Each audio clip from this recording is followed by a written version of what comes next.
Welcome to the new Marik Workshop from WBPL 76.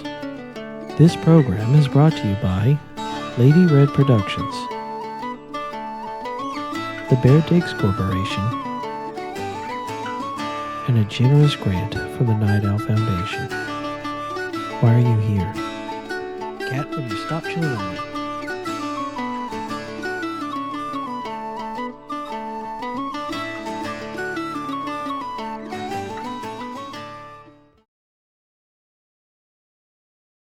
Howdy there, folks. Just wanted to wish you a Merrick Christmas, as it is that time of year. Yes, a Merrick Christmas, where you look across the table at your brother, sister, father, mother, and plot to ruin them for all time. Glory to Merrick. The only thing more dangerous to a Merrick is a Merrick, of course. So you must do what honor prevails. Woo woo.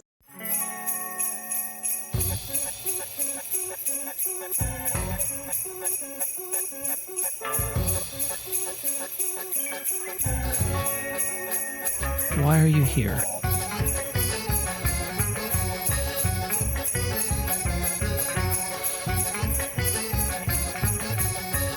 We stole somebody's deck and shots. Don't worry about that.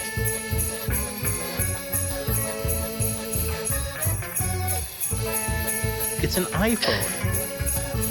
I just hit myself in the balls with an iPhone. The spiky ones?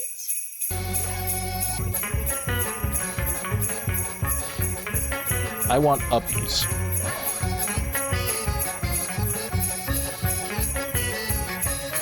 Somebody quote that? Grandma's... At least enough to quote. Yes. Pasteurized milk. No!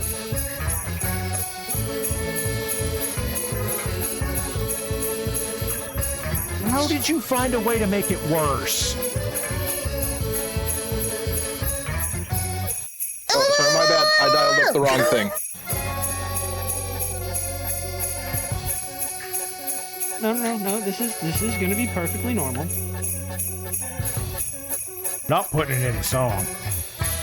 Going in there! Oh my god.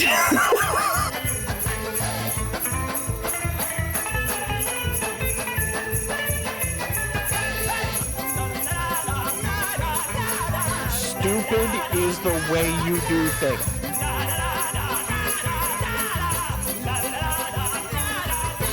I would so download me.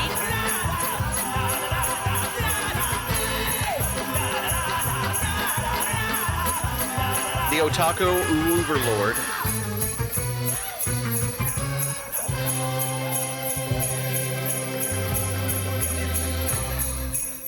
When the fuck is Free Corn Thursday? Spooky.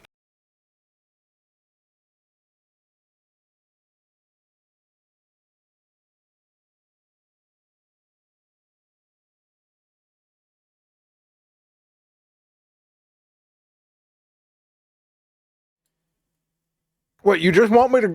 Matt, I had my mouth full of cheese bread that I was eating because that is the orifice that the internet tells me is correct. I researched it, and according to WebMD, that is where the pizza hole is, which this is technically not pizza, but it's like a reverse calzone. If you hit it with a beam that turns a calzone into a bread with cheese on the inside, which is also a calzone. So this might be a stuffed crust exploded calzone because it's got cheese on both sides, like a sandwich, if you don't know what sandwiches are, just like us here at the new Marik Workshop.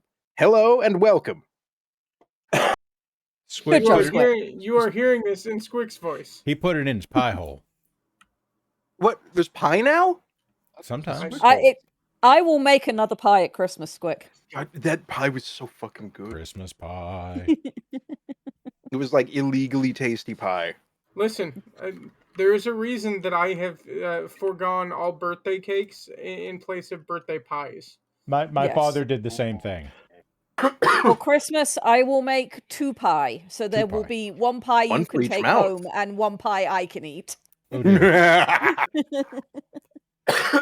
Lungs, work with me here. You've already had cheese bread. Don't Wait, think- that's the wrong Hello, organ. Anka. Yes. How many organs does a human body have? Like Too many. 7. Too many. I'm Okay. sure we don't need them. Depends. It has- Are you counting skin as an organ? It- Because technically it does. It has an organ Technically it does. factor of 7. I hate this. It breathes. Hi, everybody. You've now heard everyone in the room. I'm Parallax of the Black Pants Legion here, and it's Christmas, and barrels go down rails. I'm Warlax. They were and, heckin' rolling. I'm Warlax, and people invited me in tonight. Yay! Hello, I'm OK Mo, and it's Christmas time for the crazy.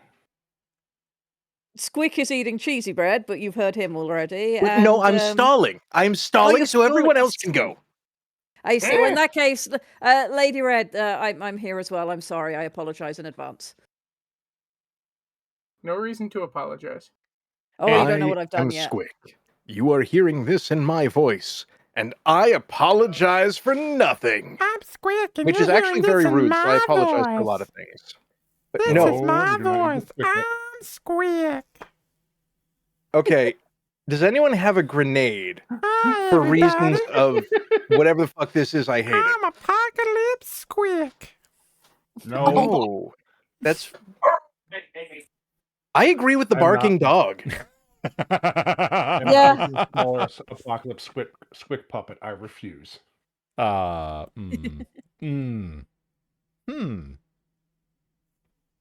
mean, it's Jim with a beard and glasses. Oh, if he had an energy weapon that could be directed at things in order to cause chaos, damage, or unhinged behavior, then we would have the Jim Beam. Arachnash suggests we need a tickle me Jim. I would rather not. Pass. Hey, Red, I need to ask you a question because this has been bothering Yes. me. Since Go for I modified this image 2 weeks ago. Yes. I kind of hate that I did this. How much do you hate that I did this? I don't hate that you did this at all. I think it's great. I mean, really like that you managed to get the fairy lights properly wrapped around things. But I don't think I ever sent you the original PSD, so you could just easily work with layers. Oh, so no, you put in way more effort than Red. you needed No, to. I did Red. This was I shoved this through the machine. That's why I think you should be mad at it. Correct amount of effort when you don't have the original PSD. I'm still not angry about it. Okay, It's completely okay. fine. I It's appreciate that completely it took anything vaguely face related and slapped a hat on it. Yes. That's kind of great, isn't it? It's the sort of thing that AI should be used for. Is, this isn't my normal logo. This isn't something I'm trying to sell, but I'm doing a very brief seasonal thing. And the artist that I'd asked to do something specific is very busy, and it's a one-off, and it would cost too much. That's what AI should be used for. So you're fine. Warlex, you're wrapped in fairy lights, and you have a hat. It's like what happens when you pay the neighborhood kid to do your Christmas lights for you. Something like that. You end up with a Tau battle suit that has a Santa hat and Christmas lights. I'm kind of surprised it didn't give the wrestling belt a hat. A little bit. I can't. I pointed this out to Ducks already. The duck has 2 hats. Yeah. Yes. So we But know if it's capable. Lichter has 2 hats on my stream, so I don't see why Ducks can't have 2 hats on your stream. Now, That's reasonable. Cookie didn't get a hat, but Cookie does have a bow already. Squick has a hat. Yes. Wookie I am has a hat. helping. The Orion's missile launcher has a hat. Yeah, that's reasonable. You've got to That's keep the festive. missiles warm and cozy. Hera, Oh, no. I a know collaborative opportunity. I know someone who has put hats on mechs, but they were dapper. What if they were festive? Okay. My Santa Marauder. Ho, ho, ho? Question mark?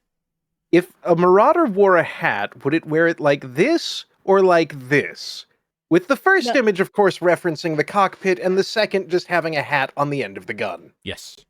End of the gun, as my picture Squick right there, right next to the question mark. I'm looking at a duck. Where do you have? Okay. Oh, So I have last to- week, Colin sent this Why to am us, I and being we- sent Beeple Chan corn? What the fuck? Not me.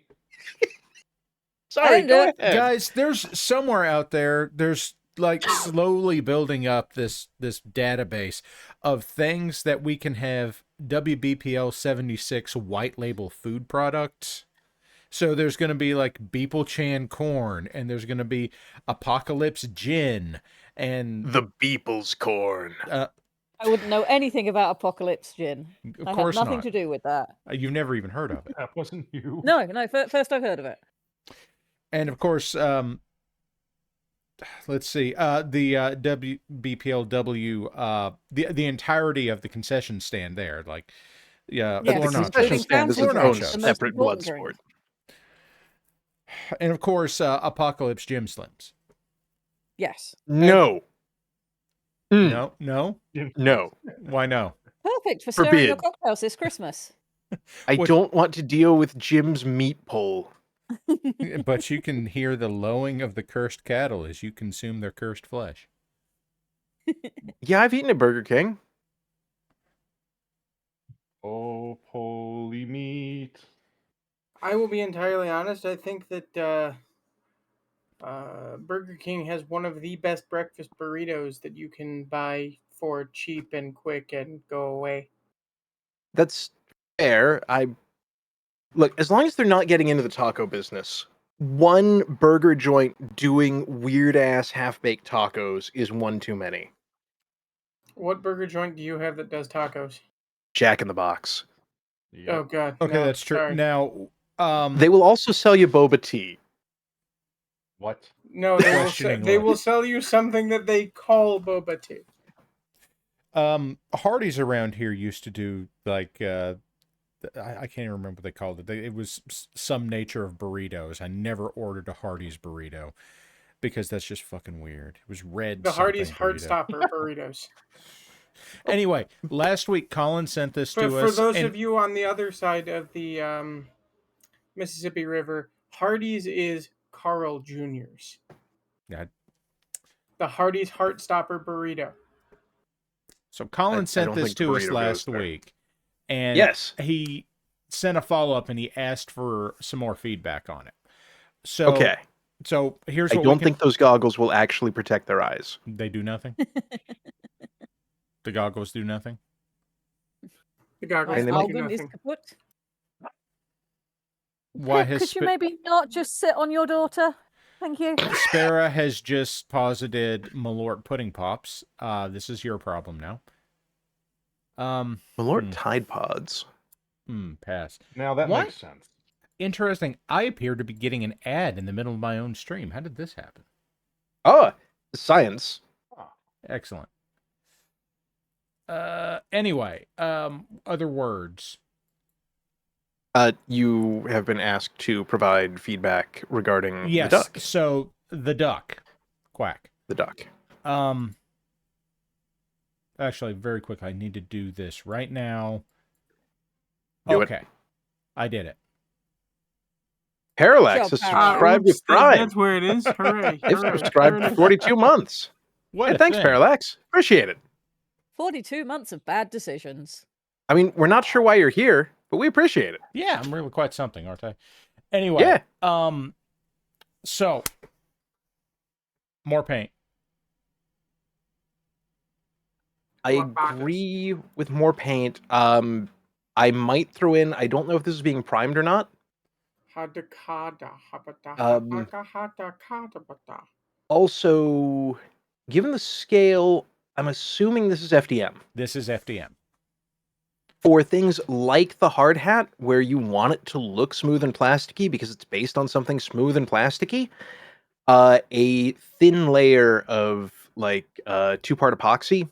Like they make specialty thin epoxies, but that or like some resin glue that you then harden with UV. What about printing Bondo? resin. What about Bondo red glazing putty? You can, but for something this small, that's a lot of work and a big old coffee tin of chemical product. No, the glazing putty, not the actual Bondo body filler. The tube. Oh, I don't know how that tastes. It's spicy. Like It's cheesy red. bread. I But believe I there s- is a suggestion Like that cheesy bread. I Oh, learned shit, from you should eat Parallax your that cheesy might bread. help.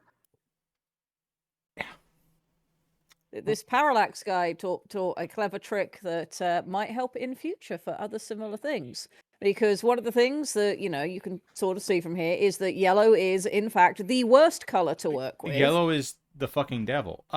It is, and you have a tip for ways to work with yellow, including putting a different color under it. And what was that tip, Parallax? Okay, underpainting. Very basic underpainting, because I am not a color theorist and I did not go to school for this. I know some of the technical applications without the color theory reasons. Listen, don't worry about going to school for it, because sometimes you go to school for it and then your eyes fuck up. Yeah. So I appreciate that the number one tip then for dealing with yellow is, have you tried using something else? Yes. If I remember correctly, the color Parallax suggested last time we had this conversation was a soft pink and then paint the yellow over the top. Pink. Yes. Like, I don't care if it's a soft pink or not. Pink. For some reason, the red in the, like, between the white that's in the pink and the red will add warmth to it and it goes over better. I don't know the color theory bit. Or you can base coat white and then do speed paint over top of it as Zealot yellow, and it comes out perfectly fine in yellow. I don't know. You're fighting layer lines here too, so speed paint may tend to pull. Yeah, I think FDM is the enemy on that. But although, yes, as long as we're throwing things out there, these layer lines do look fairly small, so you can cheat and use automotive filler primer. A couple of layers. Like you'll need more than one. I cannot actually see any of the layer lines on my end, so I'm sorry, guys. That's all right. For this kind of stuff, ladies and gentlemen, unfortunately, I am going to be less than useful in the following weeks and months. They went through and checked my eyes again and came out and told me essentially I'm fucked. So, as it goes, I do apologize, but I can't quite see all the stuff I should be able to see.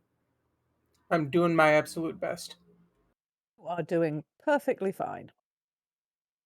I should also mention that I do really like this duck. For all we're giving critique and feedback, and you can try this and etc. I do like this duck. This duck does look nice. Yes, he's a very fun duck. He looks very professional. Fun duck. Well, he's got all of his PPE. Needs a forklift certification tag on its helmet. Oh my god, if he's forklift certified, no wonder I like this they duck. already have land, air, and sea. You want to give them forklifts too? Now, just to point out, yes, we are getting some love for Warlax in chat, bro. That dramatically sucks, and we are really, really sorry to hear it. Well, they have diagnosed me, everyone, with early onset and early stages of glaucoma. So now I'm getting to learn how to do all of this and do all of this half blind. So I'm working on it. I'm getting to it and getting with everything. And I appreciate the sympathy as it comes in. Do I need it? No. Do I appreciate it? I appreciate knowing that the folks out there understand that I'm still doing what I can to be helpful and be entertaining. Sure, that part will continue. Yes. Perhaps in different ways, but I'm sure it will continue. Yes, it has to. Otherwise, I will go absolutely insane. Okay. And chat doesn't get to get off the hook lightly. They must be afflicted with a Warlax forever. Yes. Okay. Other things I want to hit on here. Your orange has come through pretty well. I would go back through and do a cleanup pass on this, where you've got some of the orange has bled over onto the blue and some of the blue has bled over onto the orange. Basic thing there. Clean up around the eyes and that kind of thing. Like, you have a really good first base layer pass here. You just need to go over it again, basically. For as far as the yellow goes, you've already got yellow down. A pink layer over it is effectively starting over. That's not necessarily a bad thing, but more yellow layers will work. Yeah, not for this piece, but for the statement that I can make from what I can see is that this looks very good. This looks honestly very rough, like the first couple of layers. The way that I tend to go in painting is I block my colors out first, and this looks like a very blocked color type pass. Yeah. I'd say 1 or 2 more passes to finish it up would help quite a bit, but as far as it goes, it looks very nice. Yeah, I agree. Like exactly what he's saying. You've got good color block in here. if I did anything, it's just a couple more layers. And if you do it again, hit it with a primer first and put pink down before you put down the yellow. In this case, you don't need to paint over the yellow that you've already got. Just add a few more layers. It's a little unsaturated. That's not a big deal. And if you want to, because it's real simple, Tamaya makes a pink primer. Yeah. Specifically for that reason. Okay. So what else do I have? Okay, first, wow, this got out of order. This is mine. This was supposed to be at the end, but here he snuck in. He's a little Votan guy. Okay, so here's the Earth. Here's Pretty sweet Earth, you might say. Here's the Hearthkin dude. I was just working on this the other day to have something to work on because I went to local gaming store. I'm now blessed. I love local gaming store. Local gaming store's great. I've got several of them now. They got game. They do. One of them is huge and does many things, and the other one is well established and storied and has all miniature gaming stuff. While the other one is gaming, fucking all of it, as long as your miniatures are Warhammer. This one is like I've already been clear on this. I'm back in Central Kentucky. I want to get into my toolbox so that I can get all my Battlefleet Gothic stuff out. Yes. This is like the one that I'm talking about as far as legendary storied local game stores, the Rusty Scabbard in Lexington. It's been there for like 30 years. They have just tons and tons of backstock. They stock Battletech in huge amounts. It's great. But a ton of other stuff too. There's Warhammer, yada yada yada. It's not Noble Knights. It's the Rusty Scabbard.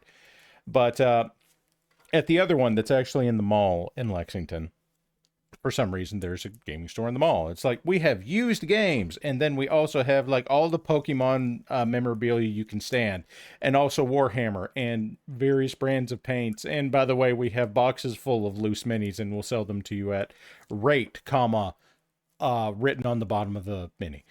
So I bought a little Votan guy. I may or may not have 3D printed versions of literally this sculpt. Don't ask questions. I just decided to paint him and see what I could do with him, and it's fine. He looks pretty good. Like this is a little bit more than standard tabletop ready, but he is Space Dwarf. Space Dwarf. That's all I've got. So I'm going to move on unless you guys want to say something. I mean, I appreciate. I think he looks great. Thank you. He's not overstated. He's very dwarfy. Yeah, I mean, he's dwarf. He's here to. I kind of love the way that they've characterized the Votan in 40K, where it's like, oh yeah, they're not the most evil group out there. By the way, they're hyper-capitalist, and they will strip mine an inhabited planet in a fucking instant just to do it. Which genuinely does make them one of the better factions from a moral standpoint. Yeah, it's kind of fucked up that way. But something fucked up in Warhammer. Yeah, rock and stone, then go home. Mo, you were about to say something? Oh, no, I was just saying diggy, diggy hole. Diggy, diggy hole. Agreed. Diggy, diggy hole. Okay, next stuff I've got. This is from the Right Reverend Jimmy, who tried to send this to me last week and didn't attach the image. I used to pick on Grimos for this kind of thing, so now I get to pick on other people. Tee-hee-hee. The Van Zant Free State Militia Scorpion, and I'm still not over the fact that CGL made this model and did not even try to keep the legs on the model, on the base. Okay. I want to start with I love what it is, what it represents, the work that's gone into it, and then I want to take a bit of a jumping off, if you don't mind. Okay, so let's hit on the things that we like. I like that the community has decided the Van Zant Free State Militia paint scheme is like generally either a worn.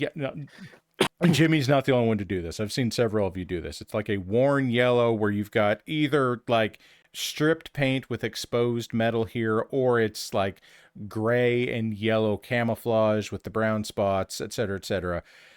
Tex has maintained that at least his company of the VZFM is VZFSM is primer gray, but he also doesn't particularly care do whatever you want. So it does have a bit of the look of like sun-cooked tractor primer. Yeah, I can see Like we that. painted it at the factory. Once, maybe. Like spray-on panel pattern. Yeah. Hippocampus is pointing out that Tex's world is all shades of gray. That's true. It's true. For For those of anybody you- who wasn't here the last time, both BB and I were on stream and we were talking about various artworks that we've done. Both of us, for our art, have a filter at the top of our layer stack called Text Vision that lets us see what it looks like, whatever we're doing, in just purely grey, so we can make sure the values are there so that it still looks good for text. You know what really kills me about that is literally an ADA compliance thing. Like contrasting colors outside of just like hue, contrasting values are an ADA compliance issue. And I just love the fact that we've stumbled into this. I just want to make sure things look nice for the boss man. Exactly. Seems reasonable. But Squic, did you have more to go off on the tangent of? Leopard print crab at home. Oh God. You sure it's wrong. not just Crabs. a scorpion that's been in the sun for a little bit too long? Started No, it's developing like, brown here's the spots? thing. Yeah, it's a scorpion, but if you didn't know that, if you live in the middle of the periphery and somebody's like, oh yeah, man, they got the mech out there like as the crab, and you picture that, this thing is clearly meant for walking sideways, and it's the leopard print periphery pimpmobile. It's accurate. Like, it's there to strut its way downtown, and then probably have one of the legs give out in the middle of parking. And now there's a car alarm, and everything's awkward, and somebody in a really but big it's got 3 hat. legs, so it can still kind of limp along. It's just dragging a leg. Oh yeah, I mean, somebody in a really big hat is just gonna like hop out on top of it, like make a large gesture to their crotch, and just behold the tripod. He's making a Before gesture they fuck to off his... to try and call the towing company Well, you out of know, sight. with the description you're giving, he just hops out, looks down, and says, "Well, ye maha." Yeah, Mech Warrior Pimp Pilot Leopard Print Cowboy. Swaggin' Mech. Yeah. We've already PD Wheatstraw a hunchback. Why do I have to do it to a scorpion? Welcome to Van Zandt. You know, Mo, I did make a Scorpion model, so you don't have to buy a new Scorpion. Okay, so... what? That will be for next year. That will be for next year. Talk to me after the stream to tell me what you need, and I can modify model. Okay, so... I empathize so much with that sentiment. Oh, God. I want to do all these things. It must be next year. I can't do it this year. That's for next year. So Jimmy also sent us the Whitworth. And guys, this is not a slight against Jimmy. This is a slight against the Whitworth. This is the dopiest fucking mech. And I don't understand how it can be the dopiest fucking mech when you have the Vulcan no, this thing just looks like he's here and his mother sent him his cheese sandwich in his lunchbox and he's very excited to be here. And like he's fucking dope. It's like the God, what's the Chevy car-shaped car? Like There's from the a 90s lot. to 2000s. The Where it's Cavalier? just like The Aztec? The Beretta. No, those Chev- have two. The Aztec is not a Chevy product. I mean, it's a Pontiac, so it's almost, but... Thank you, God. Uh, I live in Yeah. Chevy territory, therefore I have to deal with him. Yes. The But Impala it- were being like- offered. Go ahead. The what was the other one? The shit, there was one named after a California city. I don't remember.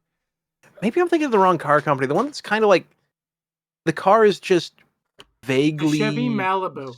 Malibu, that's the one I was thinking. Yeah, that is the Chevy Malibu of commuter mechs. And this is clearly the dude just on his way to work who's caught behind the pimp mech when the leg goes out. And he's just standing there like, what? Okay. What the fuck? So- I had things to do. I'm gonna be late to my meeting. My coffee's getting cold. I have things. I'm gonna get on a conference call. So if this were a light mech, It's not a light mech. I think the Whitworth is on the heavier end of mediums. But if it were a light mech, I would agree with you on everything you just said and then say, that's right, it's a 2000 Kia Sophia. It is, I believe, a 45-ton. It's either 40 or 45-ton mech. Why? Why what? Okay, so it's an accountant's light mech. Yes. Yeah.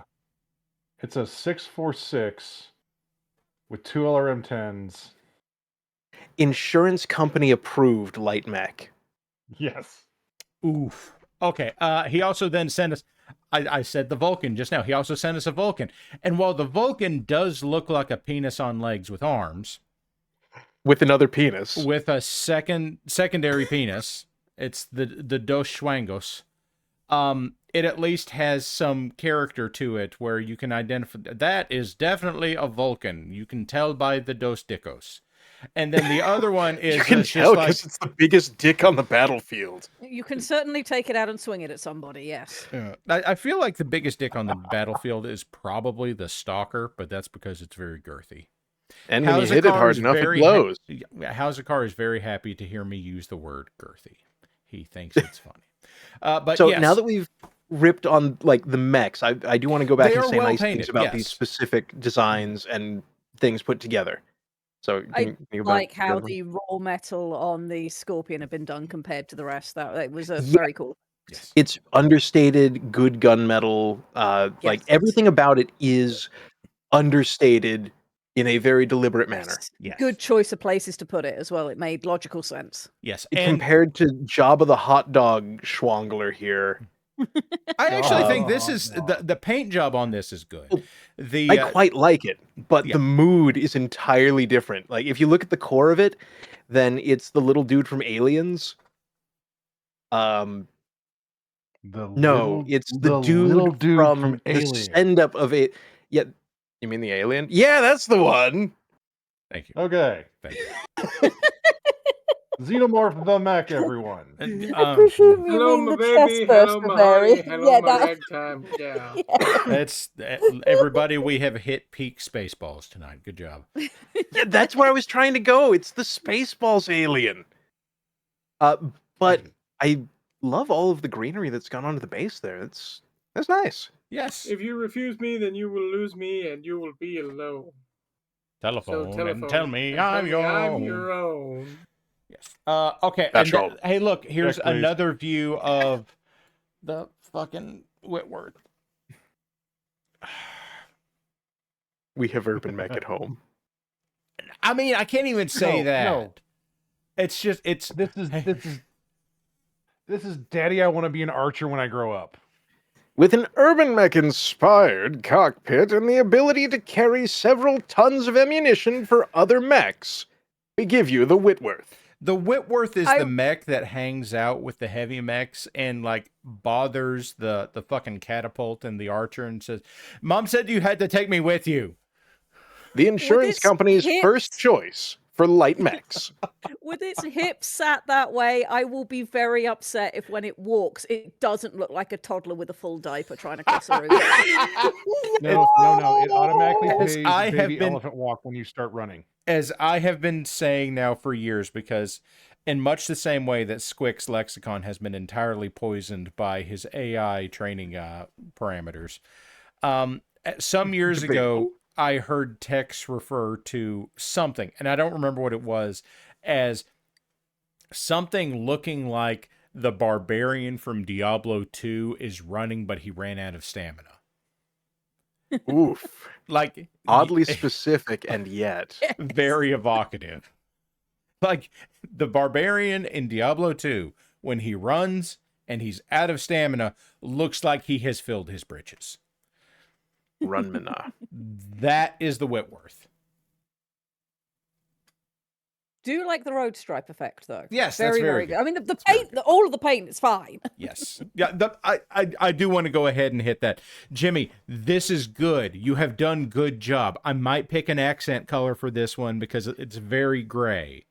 And even if it's just a couple of panels or a stripe or something, that'd be good. You haven't done anything wrong here. I am absolutely just giving shit to the design of the model, and All iterations I won't of it. even say Somehow, the design of the model, just the design of the mech that I think the modeler captured reasonably well. all fucking iterations of this mech, from like Dwayne Luce doing this back in the 80s to the modern CGO, they're all fucking dopey as hell. And there's just nothing for that. Oh, you know what this looks like? OG Star Wars cut content droid. Kinda, yeah, kinda. It has so much going on. Does it say gonk? I was thinking like the R5. Oh, yeah. Oh, so it's got a bad motivator. Gotcha. No, sorry, that was an R4. The R5 was the triangle eyeball. Yeah. And anyway. Okay. And then he also sent us a Jaeger mech because it's the other trash can mech. I like the Jaeger mech. It's not good, but I like it. Why and this do is a you really like nice the Jaeger mech? Because it's like, what if the rifleman could take a punch, but not really? What if we made the rifleman, but instead of deciding that autocannon 2s are the future, we put actual guns on it? But the rifleman has autocannon 5s. Just like that, this one comes with its own carry handle on the back. It is. That is a nice feature. It helps you get it through an airport. Also, this All I one can see is the little push behind, like toddler's lawnmower with the balls that pop in it. It's just in the cockpit. So what you're saying is we need to scale a Whitworth to be pushing one of these along in Fisher-Price My First Lawnmower colors. Yeah. Okay. Very quickly, going back to giving the Whitworth shit. This photo has been dropped in chat. Here you go. Here's some of the official original art for the Whitworth. It's not better. It's still dope. I like how it has the idea dude judging very it. checkered past right there. Yeah. Wow. Really? Really? Yes. Really? That's what you're going with? Explain the missiles. Yeah. Yep. Yeah. It's the feet that upset me the most because that thing's just going to continually trip over everything. Oops. Sorry, guys. Rolling. Oof. But no, I really do like the two-tone paint job here. Yes, it I is. think it works well, and the like light grime wash over it really hides any of the seam lines between them. The gunmetal is tasteful without, it doesn't get in its own way, and it doesn't get in the way of the other colors. It just looks good. Yeah, and I want to take a moment here and talk about the two-tone green paint here. Yeah, because you're right. And this goes back to what Red was talking about as far as text vision. What you have here is you have two different tones of green, but it's not just they're two different hues of green. They're at different values. So they will appear to have different colors even when you put them in grayscale. Sorry, I have to address something in chat real quick. Okay. No, do not replace the feet with more missiles. Oh my god. But then it has rocket skates. Yeah. I'm eating my cheesy bread. He's eating his cheesy bread. You're planning on giving Reject Echo rocket skates now, aren't you? My burp. Hey, Red, it's your turn. Oh, hey, it's a thing. I mean, technically, this is chat's fault. So, as you may remember, chat, at the beginning of this month, there was a Goob Drive going on that you crazy people managed to complete in half a month, which is just insane. That is the character sheets for the activity pages. So this will not be the coloring pages, although you will be able to color these little guys in on the pages they appear on. The coloring pages are in my normal style, but the little chibis will appear on the activity pages with like the crosswords and the word searches and the mazes and the like. So I finished my little character sheet for Crowbarn. I'm most of the way through the janitor captain. Yes, Captain John. And I have plans for all of them. Lady Red. Lady Red. Yes. Lady Red. Yes. Oh, okay, Squic first. Oh, I thought we were just going to keep going. Lady Red. Lady I Red. have her actual request. Yeah, same. Yes, what's that? Can these be done as window clings for your vehicle's rear view window? I'm sure there must be a way of doing that. Yes, I yes, desire absolutely. stickers in the same vein. I did think they might, if the book goes down well, I thought they might be quite nice as stickers. If I have a look into where I can get them So let me from, ask you a and maybe do some question. sticker packs. Let me Yes. ask you a question. If somebody were interested in buying some kind of physical media from you, is there some place they might be able to do such a thing? Technically, yes, at the minute, but it's not working the way that I want it to, and my account's kind of messed up, and the service has massively gone downhill since the tariff situation came in. So, That's fair. I wouldn't recommend it at the moment, but I do want to look at something in the new year to maybe adjusting the way people can get some of my Did you stuff if ever they so wish. did you ever figure the stuff out? I know at the time you didn't, but did you ever take a second look at I think it was Sticker Mule's shit about vendors? I should probably look into that again. I do know that the verification process at the time when I was first looking at it was just not convenient at the time, but it's something worth looking at again. I wonder if you might be very good and zoom in on the bottom row middle Crowbarn, because his little speech bubble makes me happy. He looks like he's holding 2 lollipops. Not that one, the one to this the one. left. This one. He is not holding lollipops. He is a toddler having a bad day. Adjacent. Dead whale thoughts. I appreciate that he's got the star. Yes. Yes, sheriff the colouring pages have been following through, which you guys won't see until the piece is finished, but you will get them, has been following through the continuity of the episode. So at the start of the series, Crowbarn has his sheriff's badge, and then later in the series, he has the Scout Service engineer insignia on his chest instead. But we're keeping the star for the Chivis. Okay, I'm going to do this right now. This is a 6-second thing. I want you guys to turn on your sound on your stream so you can hear this, because every time I've thought about Crowbarn for the last X number of years, this is what I hear. Red, I don't think you'll get this, but I think the rest of you will. So tell me whenever you're set. I'm listening to listening to listening to listening. Mo, War? Yep, got it. Okay, here we go. Waiting on things to load. Sorry. Here it goes.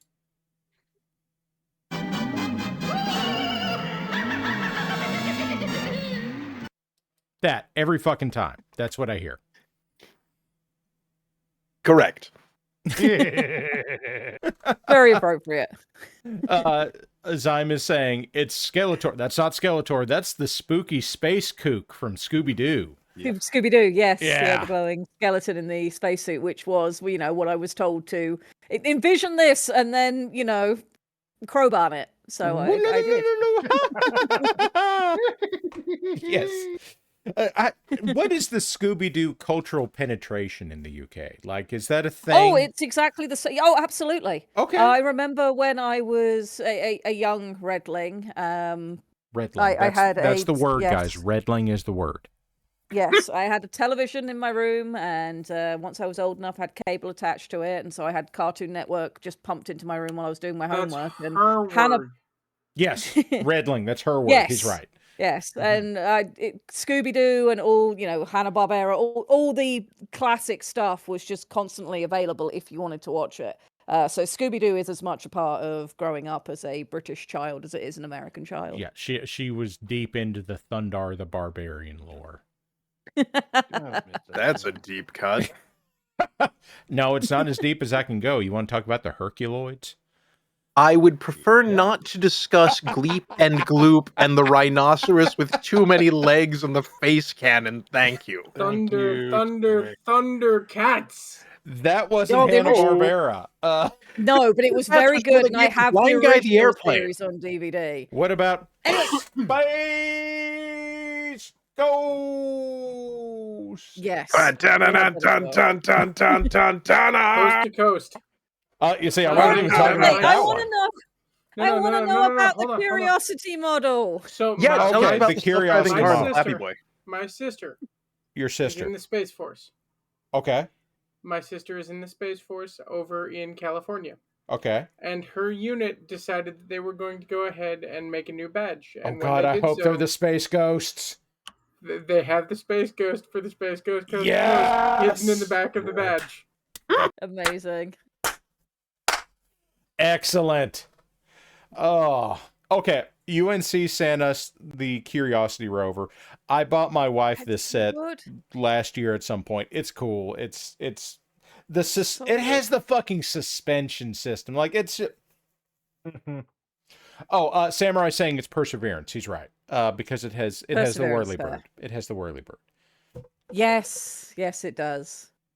So I was working for the Virginia Air and Space Museum when I first moved over to the US, and they have an IMAX theater there. And when big operations were going on with things Curiosity was doing, etc., they would pipe the footage to the IMAX theater so you could sort of watch what was going on. Awesome. It was so cool. It was so cool. I am reminded of like 6 months ago, whenever the government surplus auction website just started selling off parts of Mission Control from Johnson Space Center from, 1969. And just, God, I wish I would have had the money to just like buy a desk station from Mission Control when they landed on the fucking moon. Go fuck yourself. Oh, okay. I've got it. Okay. I'm about to be the smartest man in the world. Are you ready? I'm terrified. Are you prepared for the strength of my geniosity? Very no. Okay, so probably not, but go ahead. We want to get to Mars, right? And a bunch of people are being real fucks about it. So what if we just auction off the rovers, but we add the provision to it, must pick up? Oh. Yeah, the kind of people who would pick it up are not the kind of people I want to be the first people on Mars. I'll put it that way. Yeah, cool. They're on Mars now. That's them problem. Yeah, as we would say, they'd be on Mars, not here. Squic, what do you see? A standard episode format. Oh, we've gone to a planet and the shuttle fucked up again. Doors are open and I'm breathing space air. Also, there's a giant monster. I'm going back inside. This is true. This is I think this is the Type 8 or 9 shuttle pod. This is not the Type 6 shuttle. It is the shuttle pod. Yeah. They're different. Don't ask questions. Well, it's a pod. It's a pod. Yeah, it doesn't have warp drive. It just has like these fucking pylons out on the side of it that look like a warp drive. No more questions. This is the one that Geordi was in when the Romulans kidnapped him. Okay, that does not narrow it down. Rolaren is piloting. Because if you pre-ordered the Enterprise D from Lego, you got this and Ensign Row included. And I'm still a little bit Jimmy says it's a Type 7. I'm not sure. I'm jealous of this. House still hasn't sold, so such things are not available here yet. But it's cool. Type 15, he says. Type 15 shuttle pod. There you go. Also, it's really fucking cool, and also there's a cat. Yes, I wish it is in fact a cat. Also, Grimace has warned us it's like 8 minutes to us or ain't. We will get there. I am almost through our submissions from viewers. Here you go. Here's Perseverance again, but closer. It's very cool. God, I love the drivetrain detail in there. It's pretty good. It's pretty Also, good. it's got like the robot arm rock fucker. It does have the robot arm rock fucker. Like you do. Samurai has finished the big ship, the Enterprise D. We will have to look at that next show. I don't think I'm going to do a show next week because, a week from today's Christmas, but we'll see what happens. I don't expect to be able to grab anybody for it. And if I do it, I'll probably look at... I will not be available for that. I'm sorry. Yeah, that's okay. I am doing a day after Christmas stream with a very un-Christmassy thing, so that'll be fun. Oh. Okay, Squic, this we're doing was the for Devil you. May Cry rant. Squic, last week you were complaining about your soup getting cold. Oh, God. Oh no. Huh. Why? That is a variation I had not considered. Zyke submitted this to us specifically for you, Squic. I suspect there may be some chicanery or skullduggery in play, as that soup contains enough salt, I cannot picture it freezing in anything other than an apocalyptic level of goo. Now, which is, of course, the standard cooling agent. I definitely didn't run out of words. Now, Squic, it was cold enough here this last week that I've never run into this before. My kids left a bottle of blue Gatorade in the van. And it Okay. froze solid. Not slush, fucking solid. And Right. considering that Gatorade is effectively salt water, I was not entirely expecting that. I've never run into that before. I suspect the Gatorade contains far less salt per unit of liquid than the Campbell. Hey. I know that you've never run into it before, but get used to it. Okay. It's fairly normal over here. Okay, so the temperatures I was dealing with last week, where they were digit, comma 1, that is not typical where I am. And the fact that it happened in early December, also kind of fucked up. Zykes wants you to know, Squic, that right now he's eating this. And he says the flavor is good. With The his texture mouth? is weird. He'd remove the chicken if he were to do it again. The chicken has turned out like cardboard. Now, Sykes, please see a psychologist for your own sake, please. and also this is Sykes, apparently why? not the low salt Campbell's. This is the fucking all the Double salt. salt. Yeah. Before he seeks professional help, I ask him to do one thing and one thing only. Please make ice cream out of clam chowder. Fuck Mo, and let's move on. Oh, look, we're back to red. Oh, what did I do this time? Oh, yes. Well, we'll see if chat can guess who they are looking at before I give details on this. But who do you think that is, chat? Dog. Potato. Which dog is that? Foot. Which dog? Foot. Oh, it's a baby. Foot. No. Foot. It's right there. No. It's right there. Foot. That is a youngling dog. It is Foot. That is 2 dogs. Verathragner has guessed Ceres on the left, Anchor on the right, which is Hera, not stop trying to correct. make this a foot stream. Listen, I'm not the one that put the foot in the picture. has guessed Pip and Anchor, also not correct. Grimace wants to know if It that's is Squic's not a foot. Squic foot. No. That no, we that know is of. Not Squic's foot. I think that is an That- offspring dog. It is an offspring dog. That on the right is Virgil, who will be 1 on the 27th of December, just like his sister Anka and his sister Lupa. So I had a message from Virgil's forever family tonight. Did you say the offspring dog? Yeah. Offspring dog. My Yes, friend's got a doggy and he hits that bitch. Aw, you're not a dog person.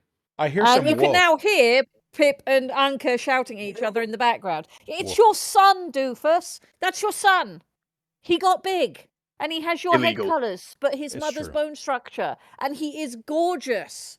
He is a beautiful boy. So yeah, that is Virgil, nearly 1 year old. And you can hear Anka, nearly 1 year old, screaming at her dad. Question. Answer. Yes. Good talk. Hell yeah. End of question. Good stuff. It was a lovely update to receive today, and of course, on their birthday, I will be reaching out to all the different places. Can we stop fighting over my lap, please? No. Anka, Unlikely. if you want to come up, come up. Okay, I am going to try to get through these next couple of things pretty quick. Yeah, So because we got us or ain't coming up. yes, in 2 minutes. As a matter of fact, how about I go ahead and do the song? So that people, and again, I want to mention this. Friend of lovely wife, Infinity Gimlet, sent us the song, and it was passed through a couple of people in the Legion to do some cleanup on it. And now we have the song that explains how Us or Ain't works. And it's going to go 3, 2, 1. It is 30 seconds. We got So the song that never ends. no, it Goes ends in on 30 and on, seconds. my friends. So let's not talk over it for 30 seconds. I will cue us when we're back up. Us or ain't. Let's draw a random quote for us or ain't. For us are all of the Pandora pirates and Marik pilots, and ain't is everybody else, including the chat. To be fair, there are a lot more quotes for ain't out there. And if you're feeling charitable, there is the goop hole where you can throw your goo, but you ain't getting it back. Let's play us or ain't. And that's how you play Us or Ain't. And I figured that doing the song over the picture of Virgil was a good idea. Okay. Absolutely. Okay, so other things that happened. I have a mini picture right here in the middle of this group, so let's just deal with that. So today is this this date that people tend to record whenever it's like, hey, you have legally attached yourself to this person, and now we must observe it on an annual basis. So today is the observance of 15 years of legal connection to lovely wife. So we took a trip today, and a very short, like, day trip. And we went to go do something that lovely wife loves to learn how things are made, and I like bourbon. So we went to go look at how a specific kind of bourbon is made. In I am gnome so hats. glad you got to go. You know, this was a fun trip. I learned a couple of things about Woodford Reserve bourbon. That's right, Woodford Reserve, made in Versailles, Kentucky. That's how you say it. I'll fight you. So I love the fact that you decided to go and do this. My parents have already been. I appreciate it anytime I get to see any of this.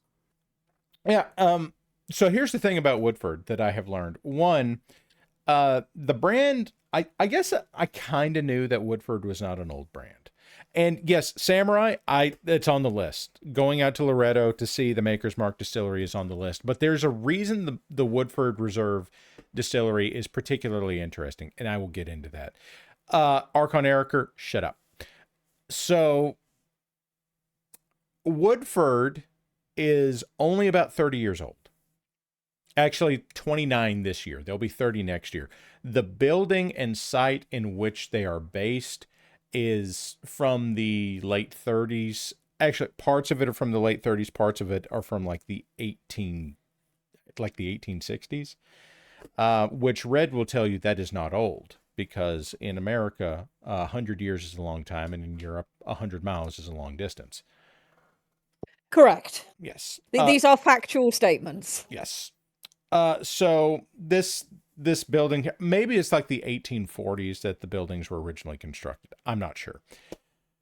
So, in any event, since about 1996, Woodford has owned this site, and they do a thing that no other bourbon brand in Kentucky does, and that is what you see in front of you. Apparently, they do triple copper pot distillation, where all of the other bourbon manufacturers do not use copper pots. They usually use column distillation.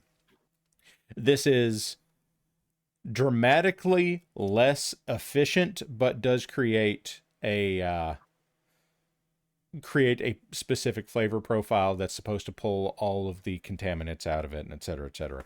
But yeah, so we got to see this, and all three of these copper pots were made by a company called Forsyth in Scotland. And yeah, they doubled their production a couple of years ago. So they started, you can see that there's a difference in the shininess between the left side and the right side. The left side is a newer set of pots. Anyway, it's cool. I have more pictures of this, and I also have a video. I don't know why. I also have a video. They also apparently have the longest gravity-operated barrel run in North America.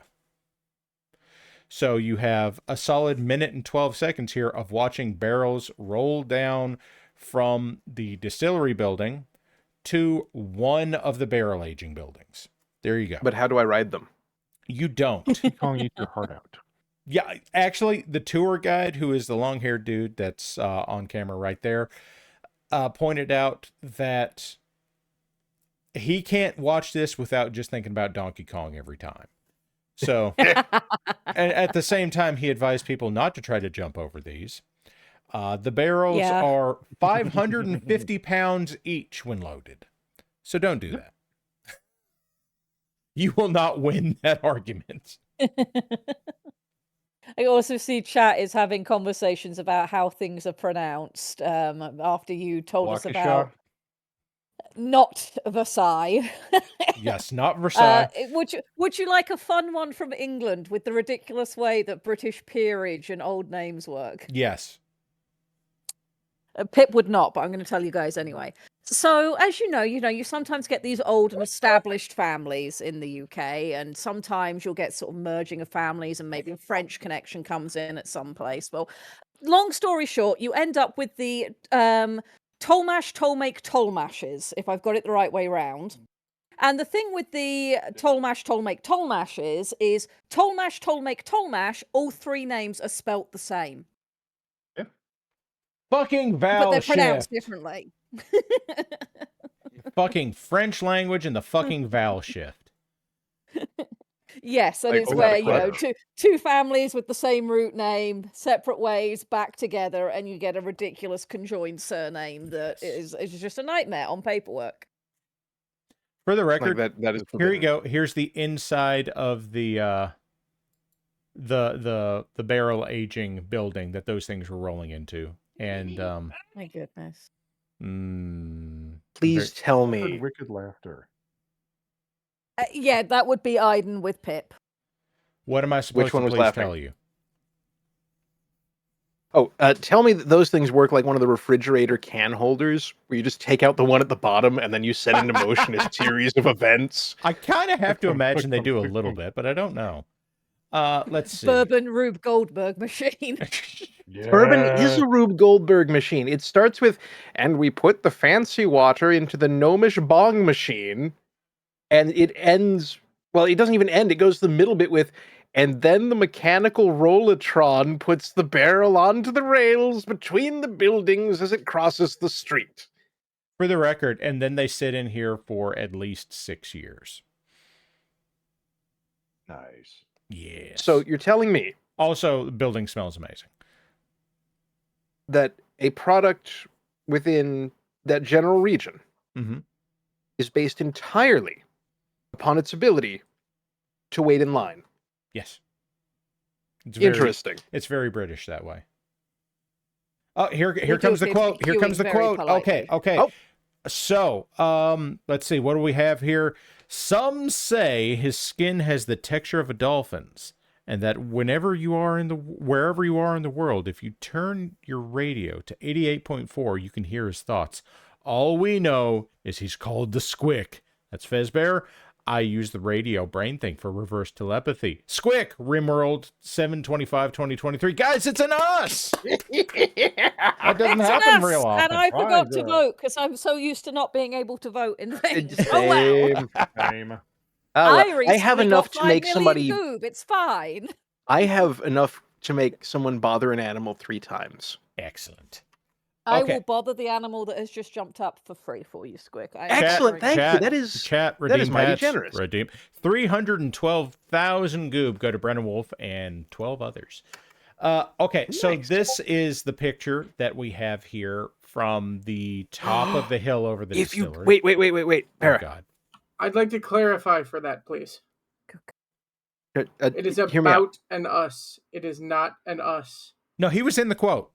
Oh, it is. No, it is. Yes. Way at the end. He was made by Fez. It was made by Fezbear. Fezbear was the About- first half of the quote. Squick's the second half of the quote. Okay.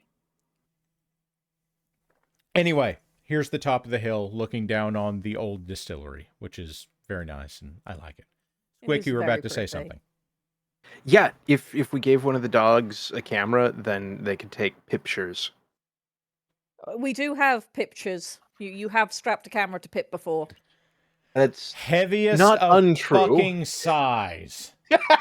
So, in any event, this is the most like Eastern Kentucky, Central Kentucky has ever looked to me. And I love the fact that you have a bourbon company that produced like an ungodly amount of bourbon last year and shipped it all over the world. And like I feel like they do that professionally. They do that professionally. You're right. Out of 6 stills and like maybe 10 fermenting I don't necessarily know what to call the fermenters. Vats? We're just going to call them fermenters. The vats, yes. The vats are made of cedar, for the record. They're not metal. The fucking cedar. Yeah. Anyway. And maybe there's a reason that I really like Woodford, and it's because I really like cedar. That could be. I don't think that should come through in the flavor, but it might. I don't know. In any event, like this is from the Probably visitor doesn't. center looking down. This is the most like Eastern Kentucky, Central Kentucky looks, and I liked that. But yeah, in the middle of Versailles, it's just, oh yeah, we produce an ungodly amount of bourbon. By the way, we're in the middle of fucking nowhere. I love that. I fucking love that. Because, you know, if you go to other kinds of distillers, like, okay, not talking about distillers, talking about breweries. The St. James Gate Brewery in Dublin, where the original Guinness, brewery is, it's right in the middle of fucking Dublin. Like, it is urban as shit. It's surrounded by horse farms. And I say that like literally like several $1 million horse farms with like tracks and shit. Tara? Like, yes. Everything in Central Kentucky is surrounded by horse farms because that's all that's there. One, no. Two, that used to be more the case than it is, and I'm kind of sad to see some of those getting sold up and developed. Anyway, yeah. Okay, I haven't been there in some time, and so what I know is Central Kentucky is horse farms. I'm not saying there's not still a lot there, but I'm telling you that once you get out of Lexington and you go east, they're all fucking gone. Like Adolph Rupp's horse farm that was just inside of Fayette County, from going from Clark County into Fayette County, that's not even an active farm anymore. Anyway, yeah, this was the tasting menu at the end of it.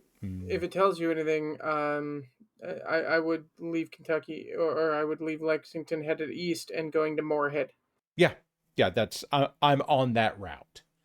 So this was the tasting menu at the tasting flight at the end of the tour, and it was great. And like the regular flagship bourbon on the left is great, and then you go through the malt and the rye and the wheat, and those are all good. And then you get to the double oak, and it's a transcendent experience. And the double oaked is fantastic. Also, you're lucky you managed to go there on a not Sunday. Yeah. Well, I mean, you have to book your tour. So that would have been part of that consideration. When parents went, you didn't have to book it. You could go there and just have the tour. But they went Sunday, and that's Dry County. On Sundays, yes. So in any event, like you get through, and I'm just fucking talking about this now, and I'm sorry. Woodford County is not talking dry. about something you enjoy on stream. Shut up. You get to the double dare oak, you. and the thing that they talked about with this is, but if Ether were here, he'd love this conversation. You get to the double oaked, and the way that they finish a lot of companies finish a bourbon, where you get to the end of it, like Maker's Mark does they call it Maker's 42, where they finish it in, I think it's in port barrels, where they do their primary aging in a new charred white oak American barrel, which is part of legally what makes it bourbon. And then they move it into a port barrel, a used port wine barrel, to get some extra flavor onto it. That changes it to not straight bourbon. Straight bourbon cannot have any extra shit in it. It has to stay in the original new charred oak barrel throughout. The Woodford Reserve Double Oaked is started in a bourbon barrel, and then it is finished in a fucking another different oaked barrel. So they do it in two different new charred oak barrels. So it is technically still, at the end of it, straight bourbon, which, like, nobody fucking cares about that, but I love that. They use one of their old casks, don't they? No. That okay. would mean that it's not straight bourbon anymore. They do bendy bourbon. Yes. No. What I mean by old casks is that it's used for the normal stuff and aged for the normal stuff. I know, and they don't. Okay, gotcha. They fire 2 barrels. Nice. Yes. Okay, so this was the one miniature painting thing that I had this week. I managed to order some shit off Amazon this week, and the Davian Cavalry Lance was surprisingly inexpensive, and that is one of the lances that was released this year, and I got it for under $25. And I thought, Nice. I've still got that They look fucking so good. I've still got that fucking other lance that I put on eBay, and it hasn't moved. Maybe if I buy a newer lance and put it on eBay, it'll move. By the way, it still hasn't fucking moved, but this is on eBay right now, where I gave all 4 of these fuckers the Davian tracksuit and put a lot of time into these. If you're interested, it's there. But They look really good. thank you. I really tried on these where there actually is a fade of color on these where the base coat started at a darker blue and it built up, and then I did edge highlighting on all of it, and then the fucking The gradient is tracksuit excellent. stripe, and then the weathering on it. I put a lot of work into these. Yes, there's a Legionnaire in there, and the Hellspawn, and the Gunsmith, and then the Enforcer. The Enforcer's the mech here that I like the best, although I don't hate the Hellspawn. How'd they fit on the tracksuit? Shut up. Anyway, yeah, so those are up if anybody was interested. How'd they fit on the tracksuit? It's real easy. They're big tracksuits. They're Slavs. They're big Slav One squad. leg actually at a They're time. born into the tracksuit. They were shaped by it. Okay, so now I'm going to move over to the live stream. Hey guys, look, I got the close-up camera working, and all I had to do was fundamentally fucking change how I did it. Adidas. Fucking grumble. Anyway. Normal grumble. Standard grumble. I have managed to successfully paint 3 explosions, and I think I'm done. Okay. Gentlemen, Red, I need you to entertain chat for like 2 minutes. I will be right back. I mean, He has to go and empty his bladder. Listen, you guys are just gonna like try to stop me from painting anyway, so this isn't different. Anyway, I'll be right back. That is very true. That is very true. I mean, No, on my that is streams on why Friday, I I have leave the nice Lecter in bourbon. We charge. haven't, so he's full. Why did I click on the link in chat? I don't regret clicking on the know. link. You guys should click on the link in chat. I'm already choking. The link in chat. Oh, that's fantastic. I love it. Just needs a Santa hat. Lady Red, Yes. I found the fucking game with Hyperdrive Maximum.